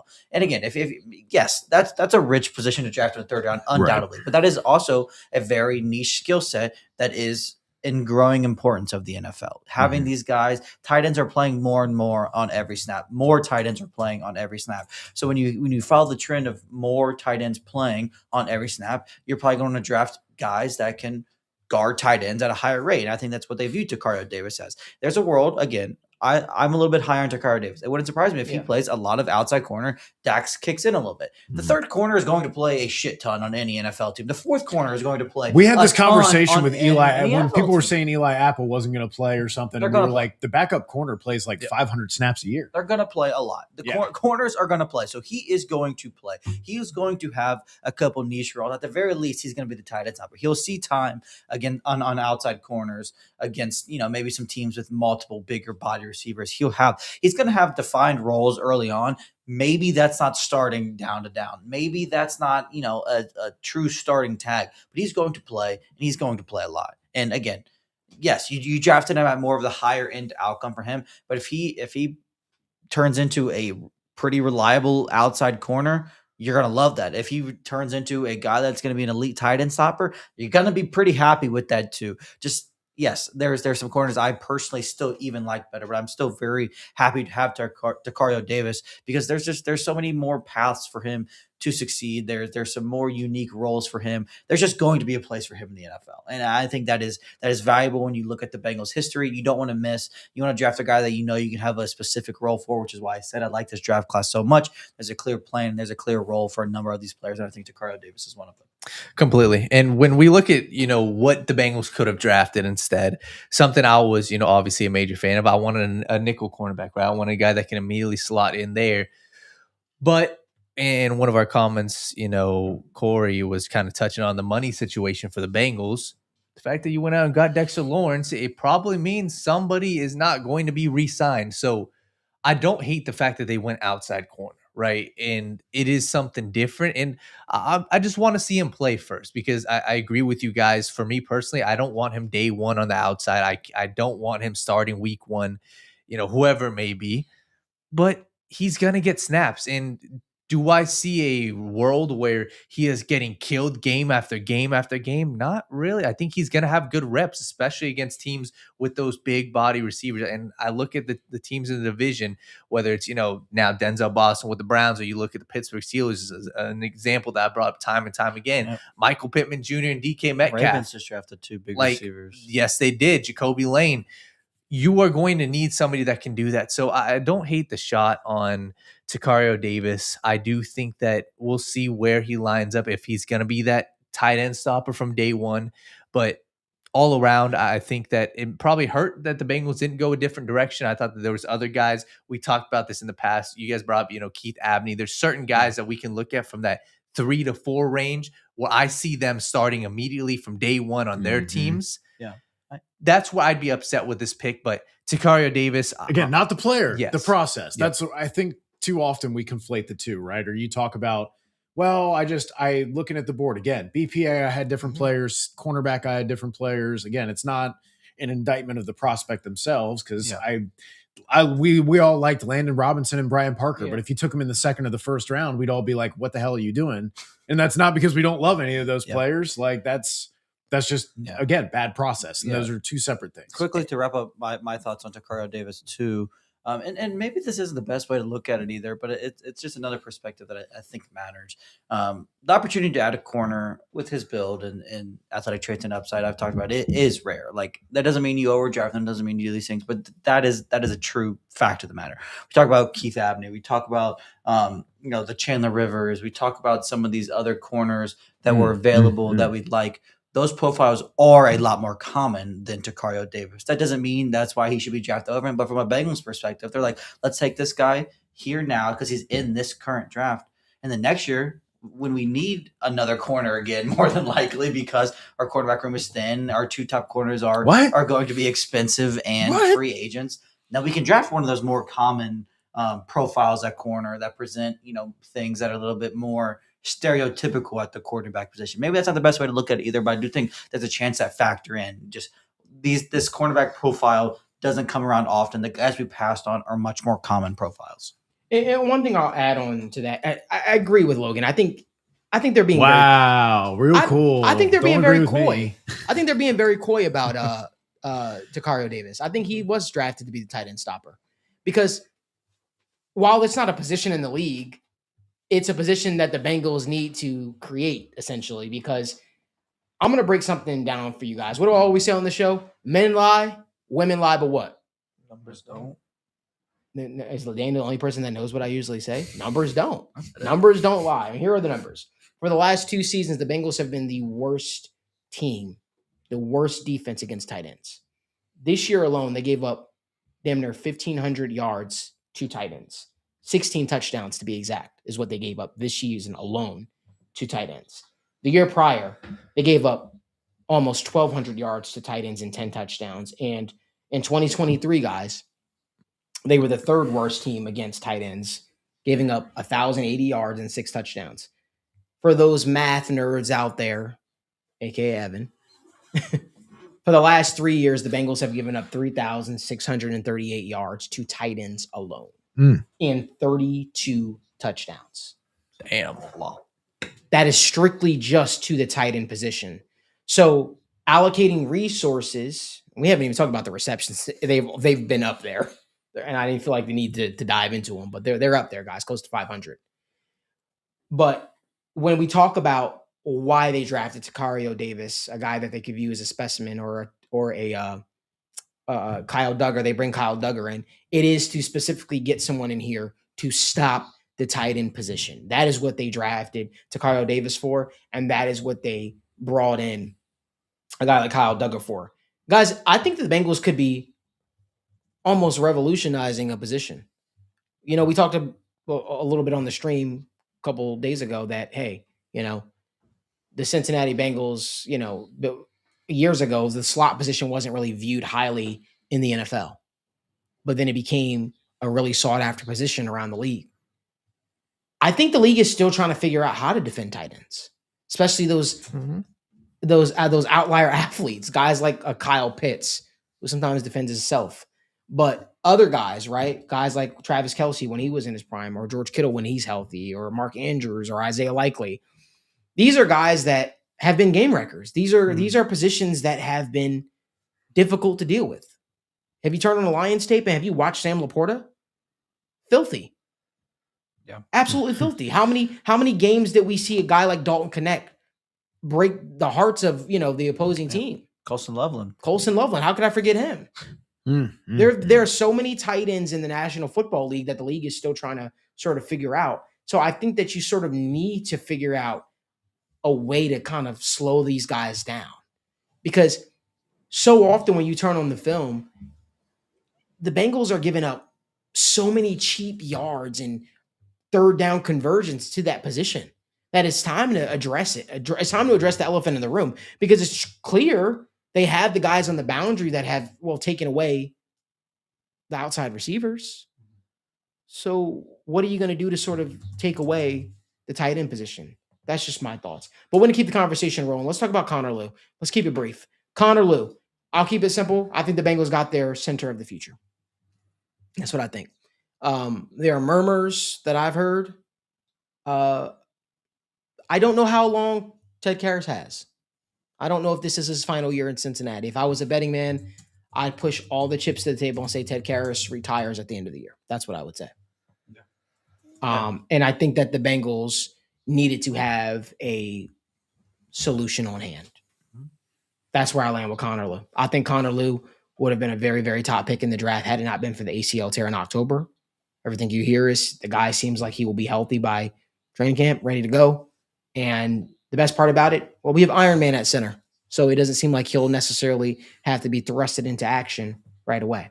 I love Connor Lew. Thought that was a very good pick by the Bengals. Yeah, I think for me, Lew is one of the values in the draft in general. I mean, a lot of people talk about summer scouting and all these things and getting ahead of the class, and Connor Lew was one of the best, probably the best center to a lot of people this time last year. I know that doesn't say much, but still, he was this time last year fringe first rounder, early second round good, which is very, very, very high respect for a center. I mean, he just got hurt, man. That's all it is. He's still a young player. He still played well. He's still not just going to get immediately zapped of all athletic ability he ever had. And the ACLs are fairly common at this point. I'm very excited for Connor Lew, man. He is going to be really good. Again, one of the younger players in the draft at a premium position with the ability to sit behind Ted Karras in this Bengals offense is awesome. I'm really excited for Connor Lew. Yeah, man, I'm super stoked. And like I said, I'll keep mine short because we did, a video on the channel about this. But I just remember watching him, against some of these teams, big time conference. And I always look at what is your competition? Not only that, but how do you perform against them? And I just rarely saw this guy, falling over himself, very technically sound. And this is not a pick that you have to thrust into a role. And this is a guy where it is very easy to envision him getting playing time, not just, this year, but in the future, right? This is a 4-year contract or, I look at this and this is a player that I can envision being the Cincinnati Bengals starting center. And it's not very hard to envision that. So very happy with the pick. And like I said, went up against some great competition, did very, very well. Biggest reason he got pushed down was the injury. Big fan of this in the 4th round. Yep. Already talked about him earlier. I think this was good process. Again, we talked about when we were doing mock drafts and war room episodes, people were really pressuring, hey, we gotta get that center of the future. And we talked about how you can wait until these middle rounds 4, round 5, to get these centers and still get a really quality prospect. And that's what you got in Connor Lew, where you have a guy who, again, would have been probably a 2nd round pick if he would have had athletic testing and not been injured. Again, it's getting a young guy who's still ascending, who's been a 3-year starter for the SEC programs. It's just, it has Bengals written all over it. It reminds me a lot of kind of Andrew Voorhees, how now – that's your guy. I think he was a little bit older at the time that he was drafted and kind of obviously, that kind of pushed him down the board a little bit too. But again, this is a guy who, being a center taken in the 2nd round, speaks to his pedigree. So being that you get that 2-round discount, that's really, really big for a team that doesn't have the pressure to put him in as a starter right away. One of the shouts I heard about Connor Lew, someone said, when I turn on the tape, I see Frank Ragnow. I said, whoa, that's high praise. Sold. We all know that the Bengals loved Frank Ragnow, and we know that he wound up going on to have a great career. A little too short for me personally, but a great career for the Detroit Lions. Keeping the conversation rolling. If you guys would just favorite, give this video a like, subscribe to the channel, and turn on post notifications so you guys don't miss when we go live or upload content. Let's talk about Colbie Young. Does Colbie Young, and this is the question, guys. Mm-hmm. Does Colbie Young replace Andre Yoshivas as that 3rd receiver for the Bengals? Because it's clear they drafted him with intent. This is a guy that I think brings something to the wide receiver room that they don't currently have, not named T. Higgins or Jamar Chase. And I think it's something they needed. They needed explosiveness. They needed a guy with big playability. They needed a guy with strong hands. Now, one can say, well, the production didn't show. He didn't get a chance to really show that off at Georgia, whether it be due to off the field issues or injuries. I can get behind that. You turn the tape at Miami. This is a guy that I felt like he flashed a lot. I felt like he showed a lot of promise. And I feel like the Bengals have quietly, consistently put Andre Osivas on notice. Like, hey, we're drafting this guy, Jermaine Burton. Well, he didn't take the spots away from you. It was supposed to be Charlie Jones's opportunity. Well, that didn't happen. Mhm. So it's like, What about Mitch Tinsley? he didn't run with the opportunity when he got hurt. I don't know. I thought he pops when he gets out on the field. He does what he's told, but like at the same time, they want more. They want to improve. They look good in preseason. I mean, but he struggled. He struggled when he got the opportunities this year, Mhm. guys. He had a lot of drops. No, that's fair. And I think he was given the opportunity in big spots, especially when the game where Jamar Chase had to miss due to the 1 game suspension. He didn't show up. Yeah. And so I think when you look at it, this is a guy that was given the opportunity. So now they're like, you know what? We're going to allocate more resources into the position. And now we're going to draft a guy in Colbie Young who we think is an athletic. He could be an athletic freak and can do well for this Bengals team, especially in that third receiver role. I'm excited to see what Colbie Young could be. I don't love the off the field accusations. I don't love the off the field question marks, but it seems like Zac Taylor and company were comfortable enough to draft him. I say that again, very with caution. Yeah. This is the same group that was very comfortable with drafting Jermaine Burton, even though I was a big fan of that. I'll keep saying this. You have to make sure you have the structure in place. We can scream culture all we want. Mm-hmm. But you need to make sure that you have the structure in place for these players that may have checkered past or question marks off the field. I've spoken to so many players in the last 2 years who have told me, well, we're really not connected off the field. There's clicks. There's, this player stays with that group. That player stays with this group. Guys not even being invited out places. Young players not being even invited out places. So all they're going is from home back to the football field, back from the football field, getting food and going back home. It needs to be more of a team camaraderie, need more leaders to step up, step out of their comfort zone. It needs to be a cohesive unit. And that's the backstory behind the scenes of stuff. But that's stuff that I want to see more of, right? And not just the stars sticking together. It needs to be everybody working together as a cohesive unit.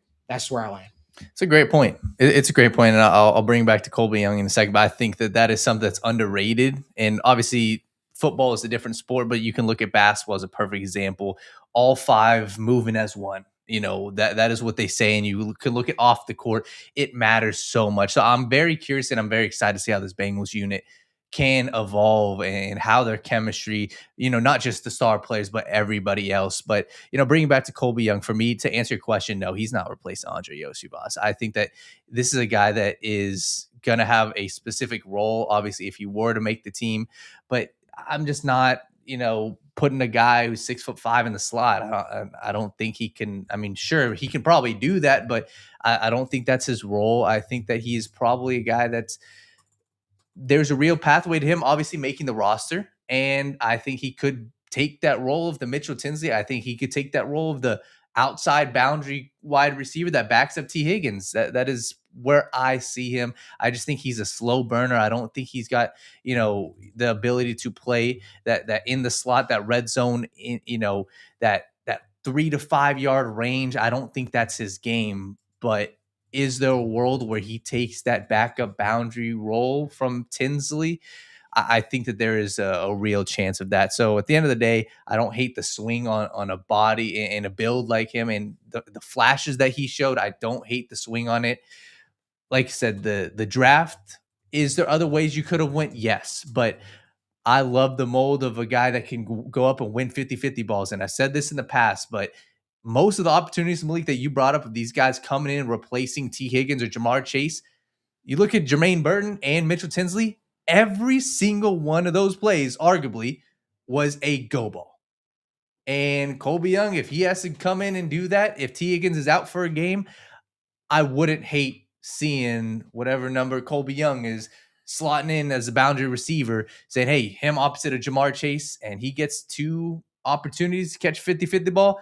I wouldn't hate that even this year. So I I don't hate the athletic profile, and we'll see if it ends up working out. I think with Colbie Jones, he's Yeah. just going to be a solid depth piece for the Bengals. I think that he's going to raise the floor of the room a bit. That the back end of the room, the floor is extremely high with who we have, but the depth has been an issue. Yoshi has made some big plays. Tinsley's made some big plays. Even Jermaine Burton made a couple big plays for us, but we didn't have anybody else that could really come in and just kind of like just stick out there if we needed for a game or a drive at the end of the game. He has a little more down stability than some of these guys. There's no secret. Not a lot of people were fans of the picks. I wasn't one either. But it's an interesting profile. The height, weight, speed guys are always super appealing. But then you dive into the production, and there's just not much there. I mean, the story and the work upwards of this guy is interesting. I mean, this was a guy who started off at Lackawanna College, in junior college. When you have a 6'4", 200 and whatever pound receiver that has all this athletic dominant traits, what would you expect him to do at Lackawanna College? 1,000 yards, 20 touchdowns? No, he had 20 catches, 400 yards at a junior college. And somehow that landed him at the University of Miami. But still, and then he went there and did the same thing. Couple highlight plays, couple big plays here and there. But not much ability. Tries to transfer up and find a bigger role at Georgia, and Georgia's offense has never been very receiver friendly, to his defense there. But again, there's not much production there. The clips, if you turn on his highlight tape, you'd probably get excited about the guy. You know what I mean? His couple plays he makes here and there are really nice. There are some real nice things there. But then you turn on the whole game and watch the games in their entirety, and you see why people are upset about it. There's some refinement that can be made, maybe working with Troy Walters and some of these things that kind of the Bengals have developed lately has been receivers for the most part. Yeah. So if he can kind of not be forced into a larger role, or maybe just be able to pick on the team's third worst corner, there's some excitement to be had there. But just at the end of the day, I'm not expecting much out of Colbie Young. I think he's a solid depth rotational piece that just provides some more down flexibility and stability at the back of the receivers. You're not expecting much of him?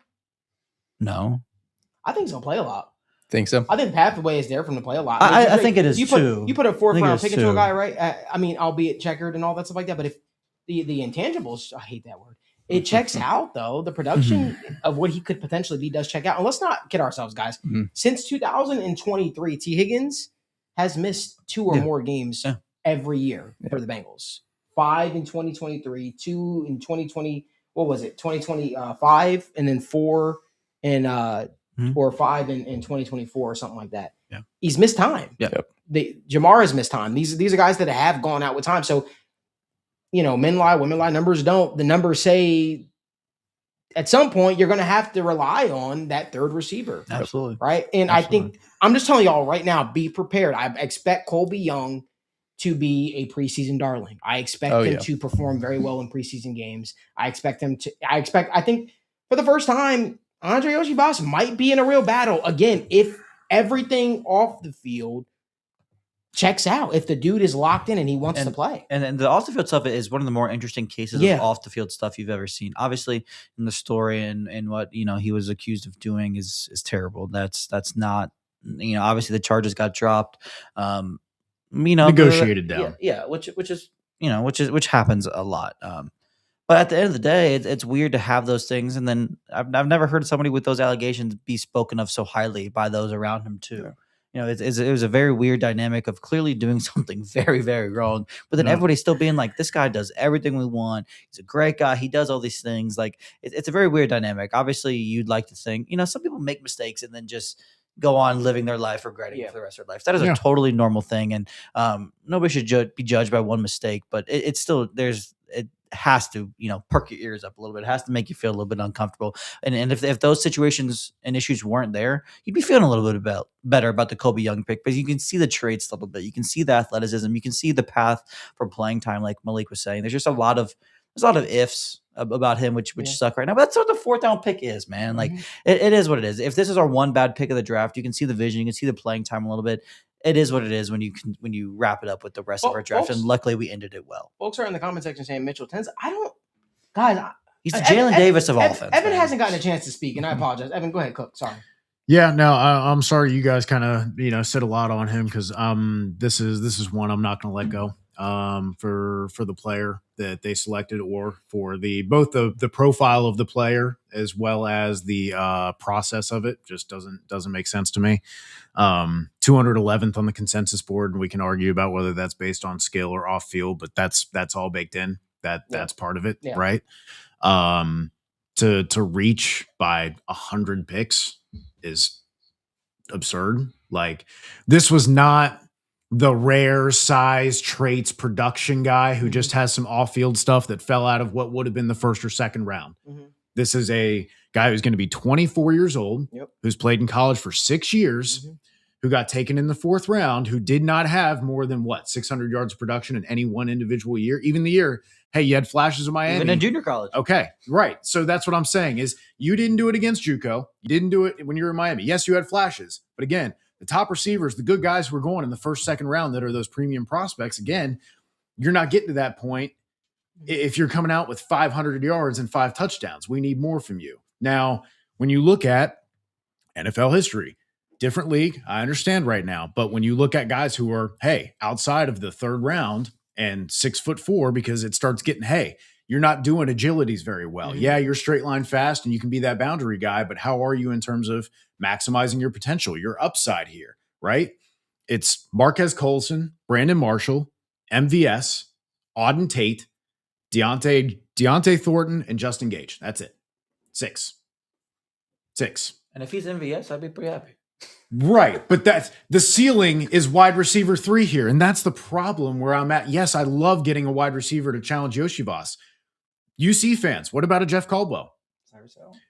You can't sit here and tell me that the size, traits, and speed are just so unique that we needed to take a chance on the one who has off-field issues, potentially assaulting a pregnant woman that played in college for 6 years that never once looked dominant. That's the guy we have to plant our flag and take the chance on? Not Bryce Lance? I mean, dude, I'll go down the whole goddamn list. You want to tell me that this is the size, speed, traits guy you got to get? Bryce Lance is 6'3", 209. Ted Hurst, 6'3", 195. Malachi Fields, 6'4", 222. Jeff Caldwell, CJ Daniels, Reggie Virgil, Eric McAllister, Jacoby Lane. I can keep going. There's guys who are 6'4", 200 that run a 4.4 all the fucking time. So why is this the guy that we need to plant our flag for? I hear everyone saying, hey, we talked to the coaches. We talked to the staff. We love this. Did anyone talk to the victim? Did anyone just give them a call and say, hey, I know that the stuff was going on right there. There's obviously, it's a big, big situation. You're in Athens. It's a high profile thing.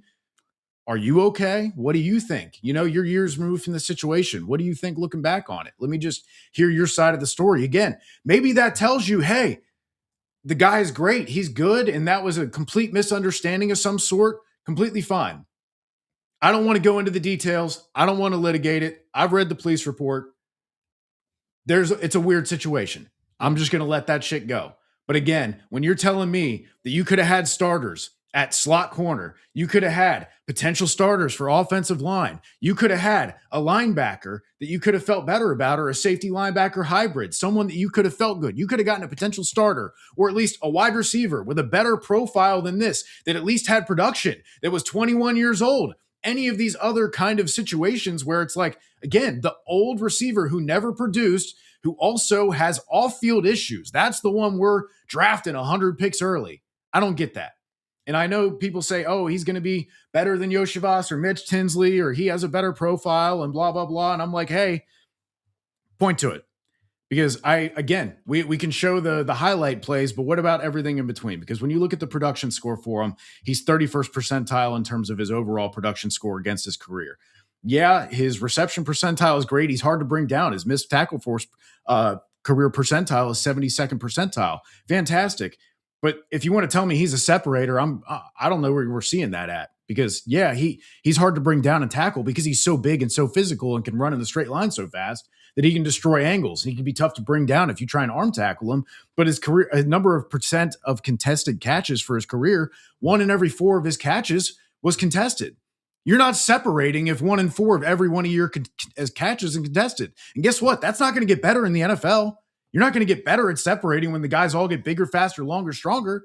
So again, I just don't understand why this is the guy that you had to take. Again, you had a guy like Keith Abney. You telling me right now, if you have a new starting slot corner and a guy who can moonlight at safety for you too, you're not feeling better about this defense? You don't get one of these linebacker safety hybrid guys that could fill in for you in the nickel, and you're not feeling better about your defense? You're not getting a guy like a Harold Perkins that can be your attacking Sam pass rushing linebacker that you say you wanted?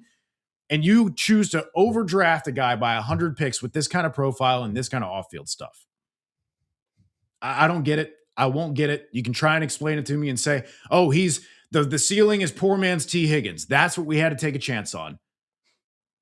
I don't get it. I don't believe it. I don't get it. It's going to be the one glaring blemish from the entire draft. It sucks that it happened, because if this was just an average kind of just starter, just basic pick of, hey, we just want this okay slot corner or this solid linebacker for depth, or hey, we want to add to our O-line room even more. Hey, let's get a swing tackle that we can pair, and boom. Now we've got our center, we got our guard and Parker, and we got a swing tackle. We're set at all three positions the next 4 or 5 years.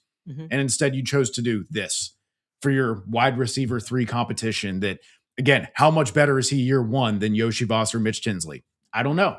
I've barely seen him play football for the last, year and a half, 2 years, on top of the injury issues that I didn't even bring up till just now. So yeah, that's where I land on it. I'm not happy about it. I would have gone a lot of different directions. I have a question for you though. Yeah. Do you think Troy Walters, let's talk strictly football for 1 second. I agree with you on every. I agree with you. Yeah. On the off front, by the way, I don't want to make sure I'm dismissive of that, which is why we're discussing it. And that's what we do on this show, guys. We talk about the good, the bad, the ugly, the inside, the outside. That's what we're going to do. That's state of the jungle for you. We're going to decide. We're going to touch on topics other people aren't willing to. It's the reason why we might not always have players on the show, because we might have to criticize you at some point. We might have to talk about the good, the bad, the ugly.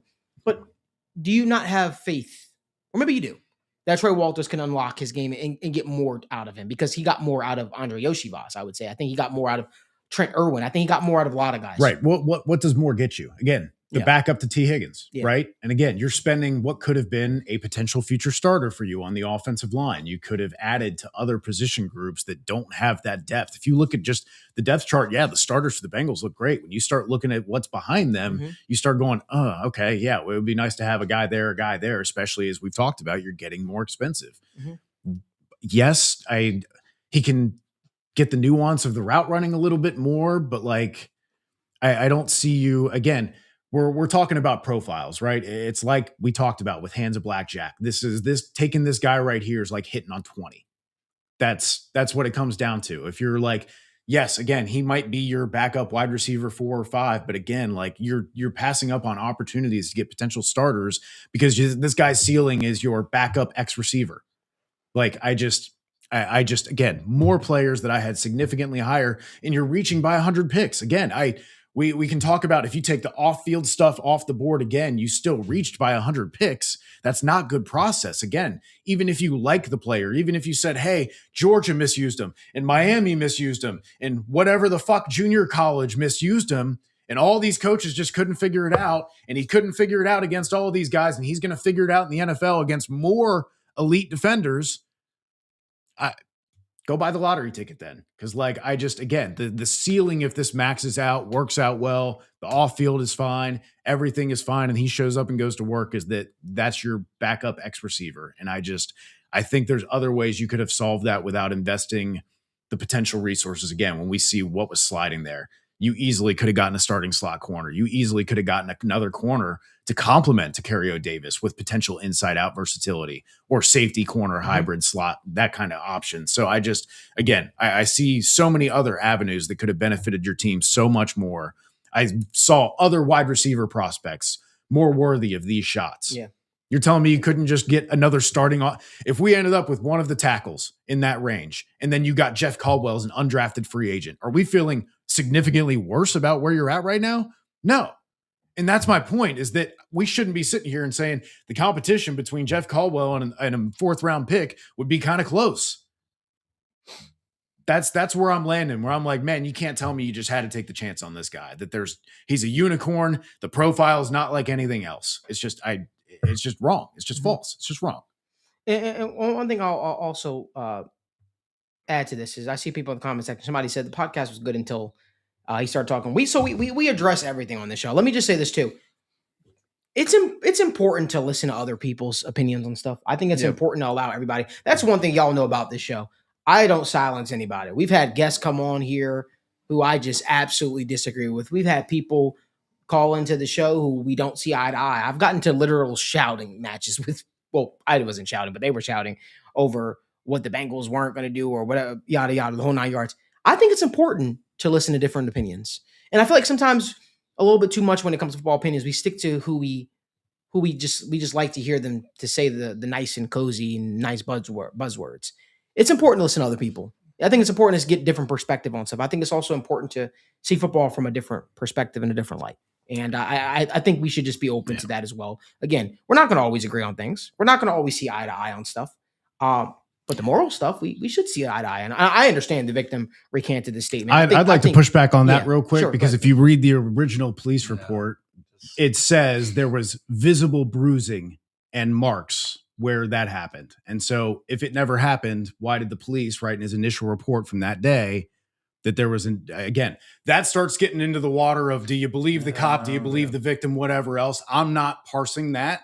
That's why I said the situation is confusing. Yeah. Because it's very confusing to have the police report say one thing and then have a witness testimony that came after the fact. Again, went to a small college town in Tuscaloosa. Players walk around like gods out there. Like it's football country. Like things happen. Would not be the first time that we've had that. See the Baylor scandal. See LSU. See every single fucking scandal that's been there in NCAA, right? I am not insinuating that anybody is responsible for anything or there was any obfuscation. But that's what I'm saying when I say the situation is confusing. I'm aware that after the fact, the witness came back and recanted that statement. I'm just saying there is a conflicting police report, and that is what is confusing to me. And that's as far as I have in information and as far as I'm going to go into it. But again, that is the part that is difficult for me to square. Yeah. Interesting. Maybe next guest on the sit down. I think that'd be interesting. Talk things through. I don't know. Yeah. Anyway, want to keep the conversation. Would you guys want to add anything? No. I mean, like I said, on the Colbie Young thing, and I thought that, everything we've discussed is fair. When you look at fourth round wide receivers as well, it's a shot in the dark, man. It really is. And I think from a football perspective, I do think that he's going to get his opportunity. And we're going to see he is going to have a chance. And this is something that, a lot of NFL players will come out and say, hey, you may not get 5 chances. You may not get 4 opportunities. You're going to get 1. And he is going to get an opportunity. Like I said, maybe I don't fully believe that he can take the role of an Andre Yoshivas. I don't think that he can play the slot. These are things he is going to have to prove us wrong, and we hope he does. We really hope he does. So, I mean, I see the path. I see the vision. I get it. I think it makes sense. I do agree with Evan in terms of the production side of things. You wonder. That's the thing. Take the off-field stuff away. That's still not even the receiver I would have picked. You're still picking a guy who's been in college for 6 years, who wasn't dominant at the JUCO. Again, we talk about the guys like, hey, if you're going to be a small school guy, you got to dominate. He didn't dominate the small school competition. He didn't dominate at Miami. Otherwise, he would have had closer to 800, 1,000 yards. I know it wasn't great at Georgia, but well, then what about Miami? Yeah. What about JUCO? Again, like if you're this dominant player, have this potential, why did you never show it for 6 years? That's when you start getting to that point. It's just not a profile that generally works out. And that's just not a dig at the player. That's just a general statement of fact that most of those profiles of 6-year players that weren't productive in college don't go to the NFL and magically become productive. It's a lot to ask for a player. Right. We want to move on to the 6th round selection, pick 189 of probably the biggest value outside of Connor Lew, I would say, in this draft, right? Well, honestly, I can't even say that. I felt like Cashius Howell was a lot of insane value. But Brian Parker, offensive, let me say this again, offensive tackle out of Duke. 0 snaps in college at center. We're all on the same page. 0 snaps in college at center. Was wanting to prove how versatile of an offensive lineman he could be, that he took snaps. Marissa, it was in the East-West Shrine Bowl game at center, where he went up against guys like Dante Corleone and so on and so forth, and He showed he could do it at an adequate level. This is a guy who is lined up at right tackle. I believe that he has real value in the future as an interior offensive lineman, not center, but guard. I think that this is your potential guard of the future. This is a guy that, again, that I think has real upside here. I was shocked to see him fall this far. I'm excited. I'm ecstatic for this pick. This is insane value. And usually the Bengals do not draft guys who were all like, this is this is a guy that we see as best player available on our consensus board. This is a guy that we think makes a lot of sense.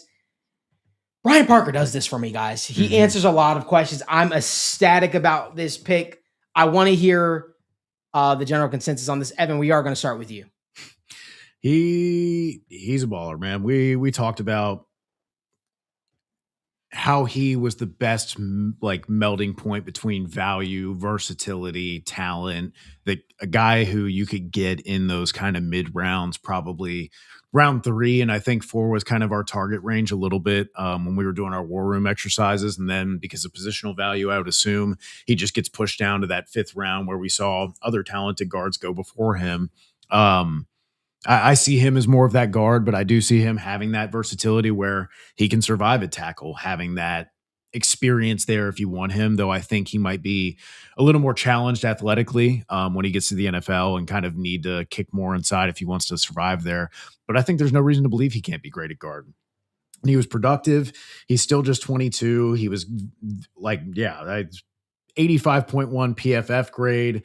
Offensive grade, 91st percentile, zone grade, 84th percentile, pass block grade, 93rd percentile. And again, this is a guy who has multiple position versatility that you're getting later in the draft.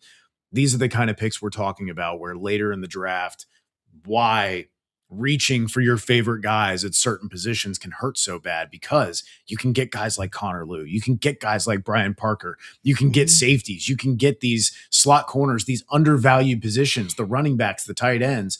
Everybody's so busy taking the wide receivers, the corners, the quarterbacks, the defensive ends, all the flashy guys up front, that so many of these guys get pushed down a round or two later than they should.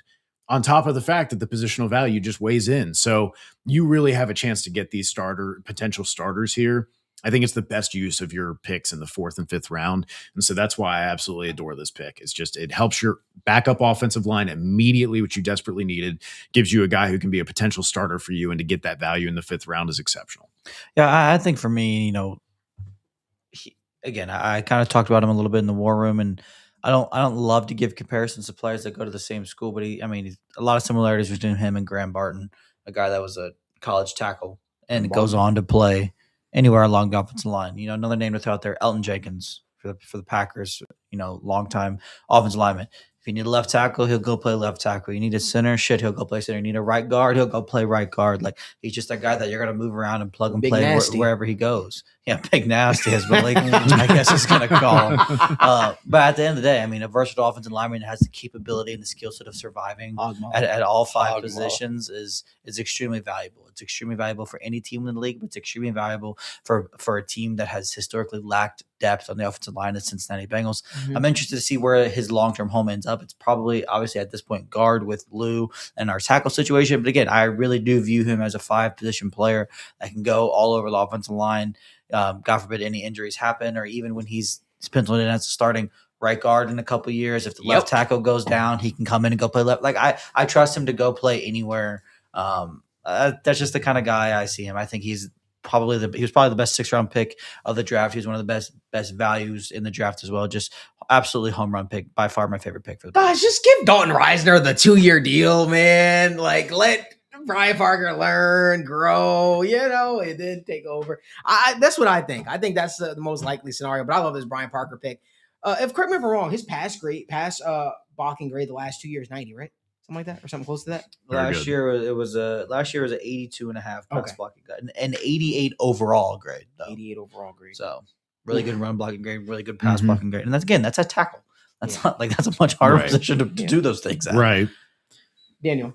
Yeah, for sure, man. Listen, I'm a big fan of him, and I think at the end of the day, this is an interior offensive lineman that, sure, like he is a tackle, but he's gonna kick inside.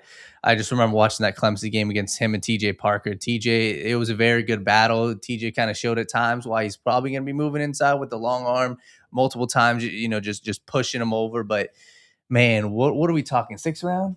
Like, we're talking 6th round, guys. And you can project this guy to be a depth piece and a potential starter that is a home run pick, because day 3 is not for the weak. Day 3 is not something you are hitting at a 50% clip. You guys can look at 2022, 2023, 2021 draft. Go read some of those names. You're going to read some of those names and be like, who the hell was this guy? We scouted this guy? This guy's out of the league? And if there is a real pathway to this guy sticking on this team, as there is, a long-term starter like he was in college, I'm a big fan of it. So 6th round, sign me up. This is an A. And him and Connor Lew, in my opinion, pairing those two guys up, getting those two guys in this draft, it just raises the floor of this draft, because it hits a bundle of your team. In 3 years, I think we're going to be looking at these two guys, whether they're starters or whether they're just guys that are floating around that can really be there in a pinch. These are two guys I'm very confident being on the Bengals roster, and that is not something you can always get in round 6. So very happy with the pick.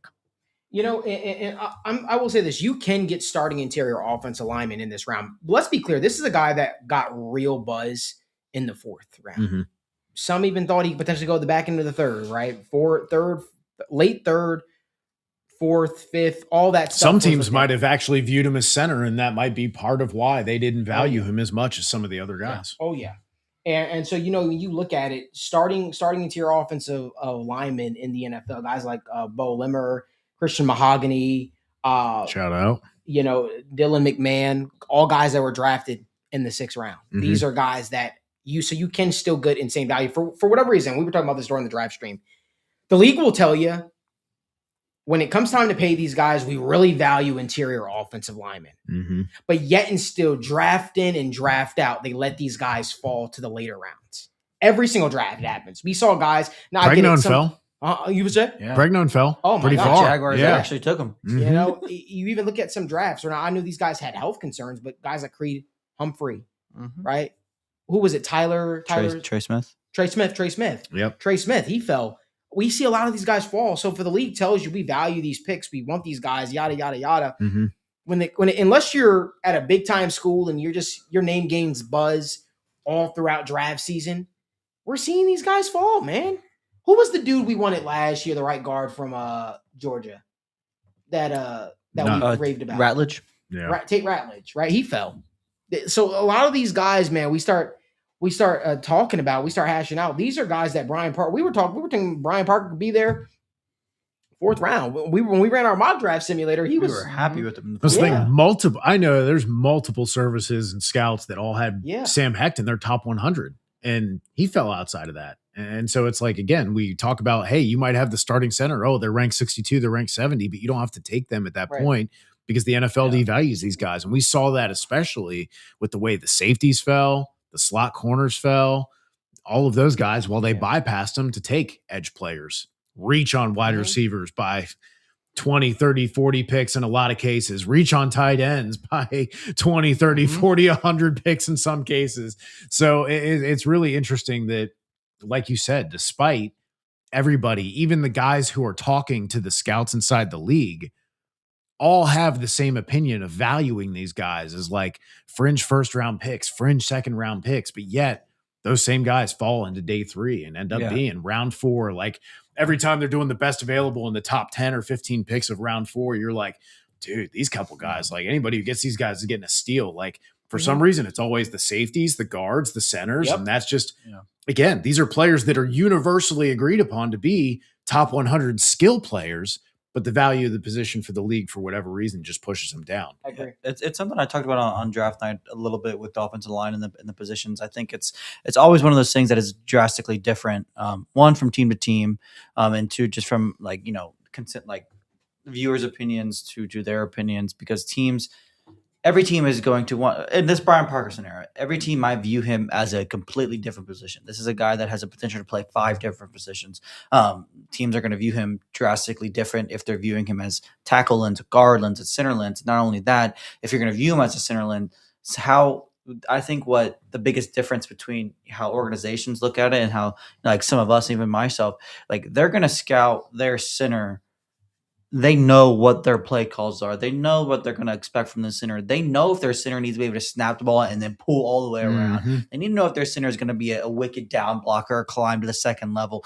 Those detailed rankings matter a ton. Same thing goes from guard. Are we a big pulling team? Are we a team that's going to ask our guards to climb, our guards to go out in space? These are things that matter drastically. So while one team might want their right guard to be just an exceptional mover. We want him to be able to climb, play in space, but that might be everybody else's 15th ranked guard, but to them, they value the movement skills within their scheme so much. That shoots so many different linemen off the board. The scheme fit, what they're asking people to do is a draft thing all across the league, but especially when it comes to offensive line. It's really hard to get a feel of what teams expect out of their offensive linemen, especially when it comes to their scheme and what they want them to do. Let's talk about pick 221, round 7, guy that I'm really excited about. And usually we don't really get excited about 7th round picks, but I'm going to get excited about this one, Jack Endries. This is a guy that was projected to go anywhere between the 4th and the 5th round. Mm-hmm. His player comparison, according to Lance Zierlein, is Dalton Schultz.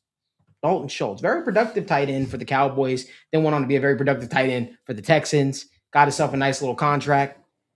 I like Jack Endries. He's a productive tight end. We saw him actually play tight end at the University of Cal with the number 1 overall pick in Fernando Mendoza, and he's just a quality tight end. He just does exactly what you ask him. When I turn on the tape and you watch Jack Endries, on the higher end, you could say Dalton Schultz, but on the mid-tier, and I see Tanner Hudson. That's what I see when I watch him, a reliable tight end who I think just slots right into this Bengals offense, and I think he does fairly well pretty quickly. I think he's just a short-handed guy, going to do what you ask. The one knock on him is he goes down pretty easily by the tap of a feather. Willing to get in the way. I would call him a willing blocker in that sense, but could do a little more in terms of developing that anchor and a little more pop. Oh yeah, yeah. This is going to sound kind of harsh when I say it, but he's Mason Taylor without the name value. They do a lot of things very similar. Mason Taylor, I was never very household name. Mason Taylor, obviously he's got the bloodline there a little bit, but they do a lot of things very similar. They're smooth athletes that, aren't the most physical people at the tight end position, but do things well. Mm-hmm. Nothing that really excites you too much, but they're just reliable options that do a number of things well. But kind of what excites you a little bit more about Endries here is it's kind of similar, and it's what I like about the transfer portal, the NIL era. We talked a lot about in the draft cycle, Max Clare, and how his Purdue tape is extremely different from his Ohio State tape. I feel the exact same way about Jack Endries, his Cal tape and his Texas tape. His Cal tape is so good. He shows his receiving upside so much more at Texas. This Texas offense hasn't been able to find its flow the last couple of years for a number of different reasons. It has its games, and the tight end position. I mean, look at Jatavion Sanders, same thing. Yep. Like, he never really kind of took that massive leap either. But this is a guy that's just going to be a surefire tight end. To me, like, I don't see a world where he's utterly useless. I see him being a really solid contributor to the NFL. Again, I really like, I think the Mason Taylors of the world are a better name to throw out a comp with him. I also kind of like the Jared Wileys of the world, and that the TCU guy from a couple years ago. Not the best blockers, willing blockers, get in the way blockers, like Evan said, but they know what they're doing and they can catch the ball really solidly at a good weight. I got a good rate. He can cut in and out of breaks pretty solid. Just a really solid player, man. Really, I'm very glad he's a Bengal, though. Very, very glad. Yeah, completely. And once again, this is a position where, like, if you look at what he did in college, he just did, what was expected. And especially after the catch, Malik, you brought it up. Like, the dude had 6, missed tackles for us over the past 2 years. He's not shaking and baking anybody, but in the Bengals, good feel for zone, though. Yes, very good. And that is the exact point for the Bengals. I just implore you guys, and all of you guys who are watching this, understand this. There are so many times where this Bengals offense looks so easy for a tight end because you have Jamar, T. Higgins, Chase Brown out of the backfield, and Joe Burrow at quarterback. How many times can we point at Malik? I actually thought that Tanner Hudson was a good shout as well. How many times do we see Tanner Hudson on third down getting a 15-yard reception? Like, how the hell? Why is Tanner Hudson in here? Well, sure hands, and he's got space. And Evan, you brought up the great feel for a zone. Mm-hmm. At the NFL level, that is what playing tight end is. You've got to find the zone in between the safety and the linebacker. If you can just sit down and be on the same wavelength of you and your quarterback, that is all that you need to know. And the fact, and this isn't everything, but he played with Mendoza, he played with Arch Manning. It's not like he played with some bum quarterbacks. So he has a great feel for zone. I have no problems and no question that if at the end of year one, if he has to slot in as a starting tight end for the Bengals in the receiving game, we can see him go off for 5 catches, 65 yards, and I would not bat an eye. And in the 6th round, what the hell are we talking about? Yeah, I think he's a guy that just is nothing crazy, just does his job. Remember just how refreshing it was for Eric All to even come in for like 10 to 15 snaps a game and just do the pre-snap motion, just getting in the way, being the eye candy. He's going to be that good move tight end for you that he's going to be able to go into the flat and take these shorter routes. He's going to be able to do the Travis Kelce, Jason Witten. I'm going to just go sit in this zone in this space in between the linebackers right here, in between the boundary corner in this space right here.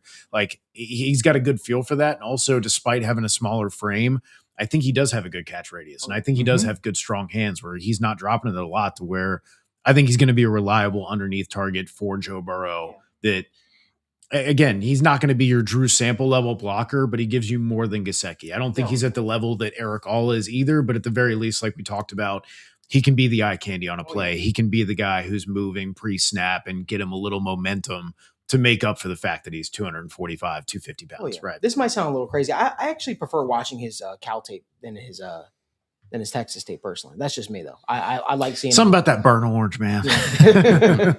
I personally just like seeing him work with Fernando Mendoza, who I just think at that point was further along, probably not known as much, obviously, but obviously went on to be the number 1 overall pick. Mm-hmm. Well, let's talk about the final pick. The final pick in the draft for this last but not least. 226. Last but not least, Landon Robinson. I'll keep this brief. I think he got drafted right around where he should have been drafted. Yeah. Right. This is a guy that wins in Landon Robinson, defense tackle out of Navy, with his speed. His advantage is he likes to catch defenders, flat-footed because of his speed. He has the quickest first step. I struggle to see him, surviving in the NFL when it comes to double teams, I think he can get swallowed up pretty easily. Smaller guy. But again, I still think that there's a pathway for him to make this roster, especially when you have a disgruntled McKinley Jackson and you don't really know where he stands with the coaching staff. I don't really see Jordan Jefferson as real competition for him in the defensive tackle room.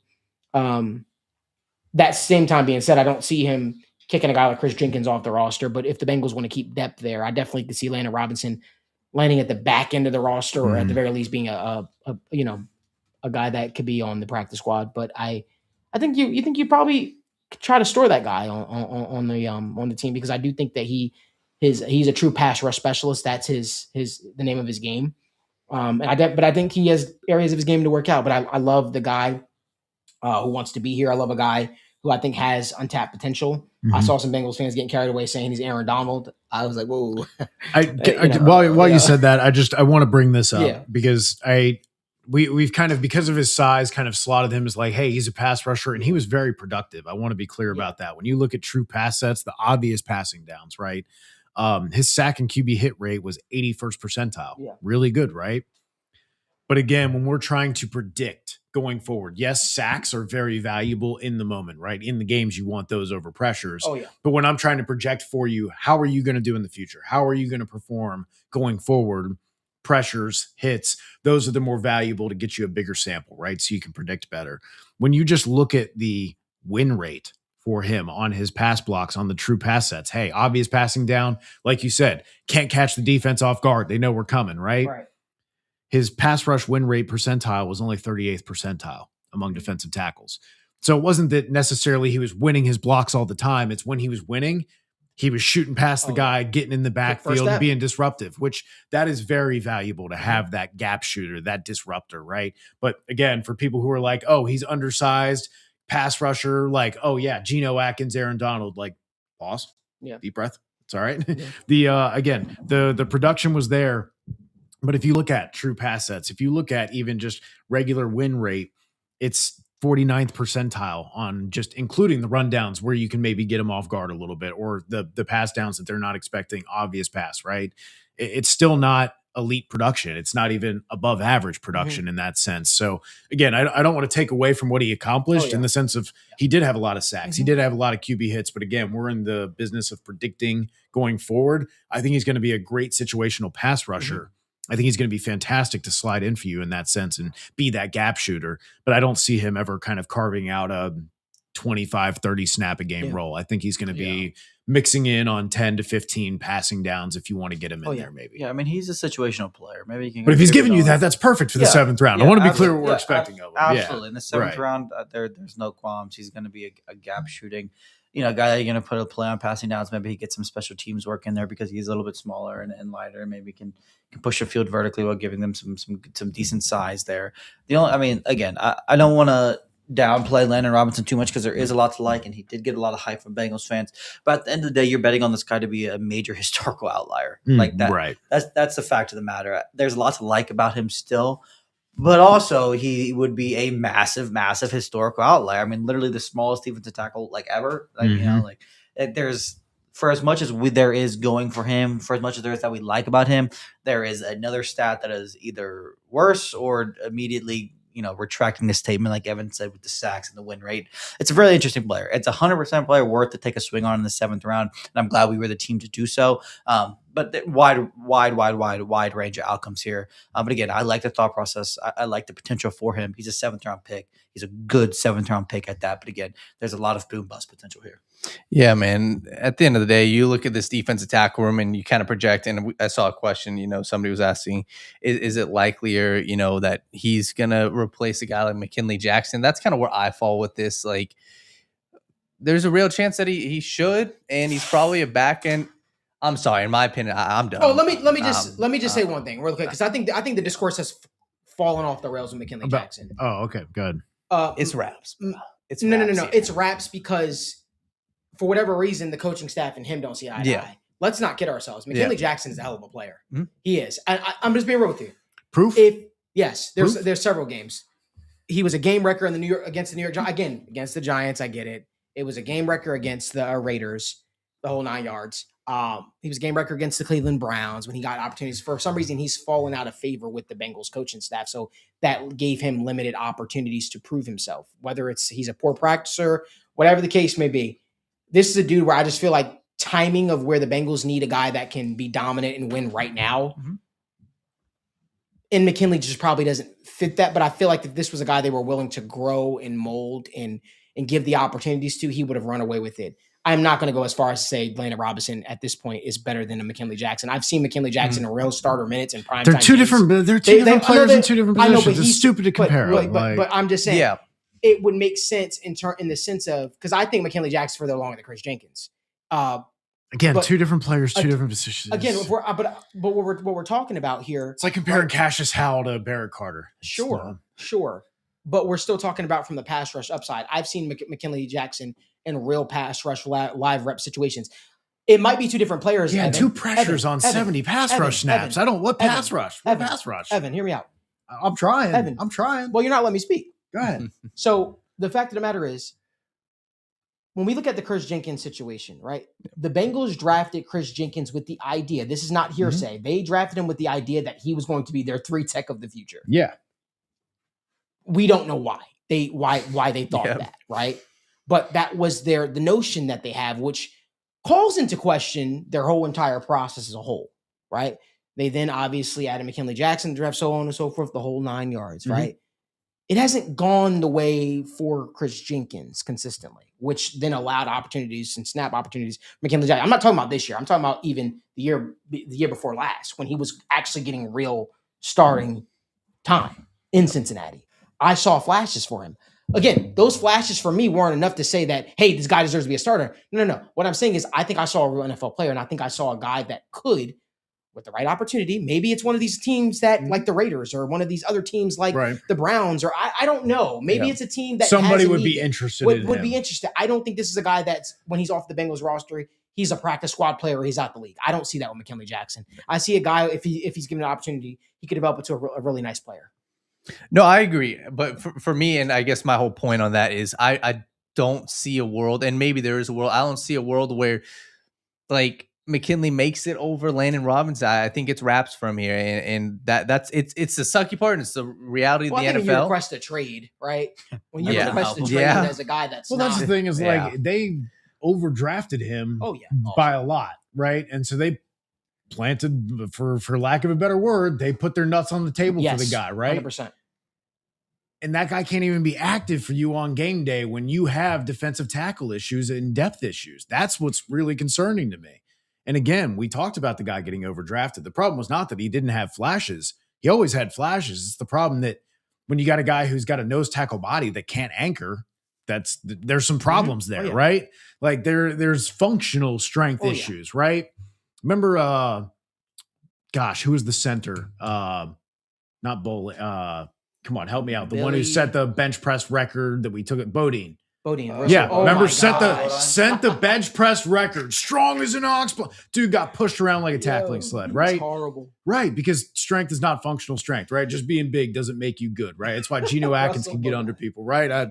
Sorry, I didn't mean to traumatize everybody there. Russell but Wilson, yeah, and they he's gave him a man. contract extension, didn't Dude, they? I know.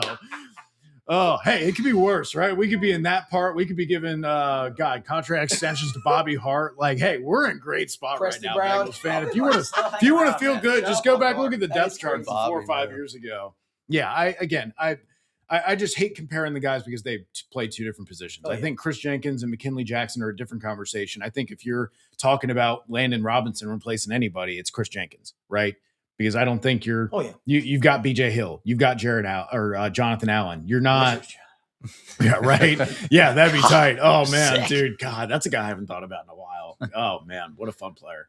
But yeah, that's where I'm just like, okay, if it pushes anybody, I hate comparing apples to oranges again because it's like comparing edge player linebackers to coverage linebackers and being like, well, what about the sacks or what about the tackles? And I'm like, I only do that because I feel like them probably up until this year, I don't think that they had a clean understanding of the difference of interior defense. Because there is an brought in- argument that McKinley Jackson should have been playing three tech the whole time instead. But again, that comes from process and plan. So guys, I know it's frustrating when we talk about process with drafts, but that's why. Remember they brought in Sheldon Rankins Mm-hmm. to play him out of it was weird. It was just weird stuff, man. It was just weird stuff, man. Man, is that all our thoughts on Landon Robinson? Okay. Yeah. Okay. One thing I want to touch on, just two things I want to highlight really quickly. The Bengals brought in two undrafted free agents that I thought were pretty interesting. Eric Gentry, 6'7" linebacker, 6'7". And then they also brought in the Dinkler. You ain't even got to move. Just go stand Yeah, like this in literally. the back. Yeah, that'll be enough to cover the window. Yeah, we got our own Wemby. Right. Then they brought in the Dinkler, Jack Dinkle. Dinkler is insane. That's The Dinkler. From- Retired right Sure. now. Put it in the box. Put it away back in the The closet. Dinkler. Yeah, The find a Dinkler. different name. Dinkle. Dear God. But they brought in Jack Dinkle. Oh, that's bad. That's real bad. You know, this sounds crazy. When I watch Jack Dinkle, he reminded me a little bit. I hate saying poor man, so I won't say it. But he reminds me a little bit of Leo Chenal. Just a tad bit. Right? Some of the things he's asked to do. He can blitz. He can drop back into coverage. Don't know if you trust him as a pass coverage as a lifer. But the reason why I highlight those two dudes because I feel like linebacker is probably the easiest pathway for these guys to make the roster. Mhm. Right? Because the Bengals have a need there. You obviously have Orrin Burke. You obviously have Barrett Carter, Demetrius Knight. And I feel like I'm missing someone. Oh, Shaka Hayward. Brian Then you had, Asamoah. huh? Brian Asamoah, did you say him? Oh yeah. Awesome. Yeah. Just saying. And then you have obviously Jean Meta, right? Who they brought back. But to me, it's interesting because I feel like Dinkle, even though he wasn't even or is it Dingle? It's Dingle, right? Probably Dingle. Jack Dingle. I feel like that's like yeah. I feel like that's The Dingle. I feel like that is a low-key an opportunity for him to make the roster if he has an impressive preseason. Daniel, what are your thoughts? Yeah, man. I mean, listen, I'll speak on Gentry. We were talking before the show. Like, dog, they don't make him like this 6'7". No. Like, I remember, like, I was watching him at ASU. At worst, this dude is a special team player. So A good one. a very, very high end guy that can, just block your kick. And he's somebody that gives you a different, a different style of player. Sorry, Malik's over here making this guy sound like a 1990s Batman villain, the fucking Dinkler played by Jim Carrey. Like, goddamn. You guys kept letting me call him Dinkle? Dingle. Yeah, saying Dingleberry, man. Sorry, Daniel. Go That's, ahead. This no, man's you- being mature as fuck. No, Dinkelberg. Yeah, that's from Somebody said the Dingler. Dingle. Yo, this is unhinged, man. I think we might have been going for too long, guys. I think Time that's is the it? sign Oh, right Lord. there. Yeah, I think we might have been 2 running a hours, little 11 long. minutes. Yeah, man. Just like I know, Logan, we were talking about this. Eric Gentry, I'm excited about. Let's see what he can do. But he gives you somebody different. 6'7". He can rush off of the edge. He just gives you a player where I think he could be a potential just weird, X factor. Once again, I'm not saying this dude's going to play meaningful snaps, but it's worth a shot. The dude had 5 forced fumbles in the past 2 seasons. He got a nose for the ball. He's got a great punch out, when he's running downhill. So give him a shot. At worst, he's a quality special teamer, but undrafted free agent. I thought he was a 6th round pick. I'm a big fan of him. He's probably the one I'm excited about. I'm a big Eric Gentry guy as well. But a guy that I think is not getting enough love as a potential UDFA player to make the team is Isaiah Nwokobia from SMU. I mean, this is a guy that honestly tested. I'm trying to pull up his testing numbers, but I can't find them right now for some reason. Tested really well. But with SMU, they moved him around a ton. He played in the box. He played free. He played a lot of slot. Again, and tested really well. If you're looking at the potential for a guy to sneak in, why not a guy that can play slot corner a little bit and do a lot of these box, this versatile kind of system that Al's trying to build over there. Just again, you're looking at potential to make a team. The back end of that corner room isn't great. Maybe he beats out everybody else's favorite practice squad player and Jalen Davis. Maybe he raises the need for Jasir Taylor. Maybe he just makes it as a back end in one of the safety spots. Like there's a number of different ways that he can make the team just because he provides a lot of different things at that position. Obviously, I like Eric Gentry a lot. I like the running back too a little bit, but I don't think there's a path for him to make the team. But Isaiah Nwokobia and also Sierra Wright, I think deserves a little bit of shout in that same mold. Another guy that can play in the slot a little bit, another corner with some versatility. Just 2 versatile DBs. But Nwokobia, especially for me, is one that I want to highlight because he tested really well and played all over the field. Logan, I really want to get your thoughts really quickly, really briefly on Corey Robinson, offensive tackle out of Arkansas. Bengals landed him. Yeah, honestly, I don't know a whole lot. I know the basics about him. He's really solid for Arkansas. Arkansas runs. They don't do the Tennessee stuff by any means, but they have a unique offense because their quarterback was challenged the quarterback stuff. Green. Did a lot of running, did a lot of deep shots, which puts a lot of different responsibilities on your offensive tackles from time to time. Which is also a good thing too, because you kind of feel comfortable with them doing a number of different things from run blocking to pass blocking to quick sets to deep sets. For UDFA, he seems like a pretty solid player. It's Arkansas football, it's SEC football. There's a lot of times where he doesn't look great either. But for UDFA, for a depth piece on an offensive line, there's definitely some things to like. Same thing with the San Diego State tackle we brought in. But he fits a little bit more of the massive human being mold that the Bengals like at tackle. But again, for UDFAs, they're very quality depth signings, the guys that hang out on the practice squad for sure. Yeah. All right. Well, listen, man. This has been a long draft process, guys. But we want to know what your grades are for this Bengals draft. I'm going to go around the panel one last time really quickly to get their grade. No explanation, just grade. Evan, let's start with you. What's your grade for the draft in the offseason? B+. Oh, for the offseason too? Yep. Yeah, A-. Okay.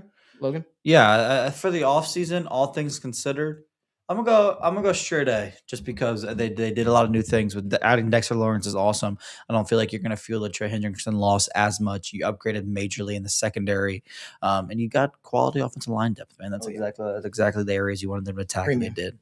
Yeah, man. Off season, this is an A. I think this team, I think they're a top 5 roster in the NFL. So give me an A. I want to say A, and I want to say even A plus, but I really need them to get an extension done with those corners for me to take it over the top and put it into an A plus. That's the thing that kept me back from A plus was like, hey, the linebacker depth and the corner depth, like those are the big questions I have. Yeah. Everything else is kind of just. Yeah. I'm an A right now. Yeah. Matter of fact, I'm a B plus.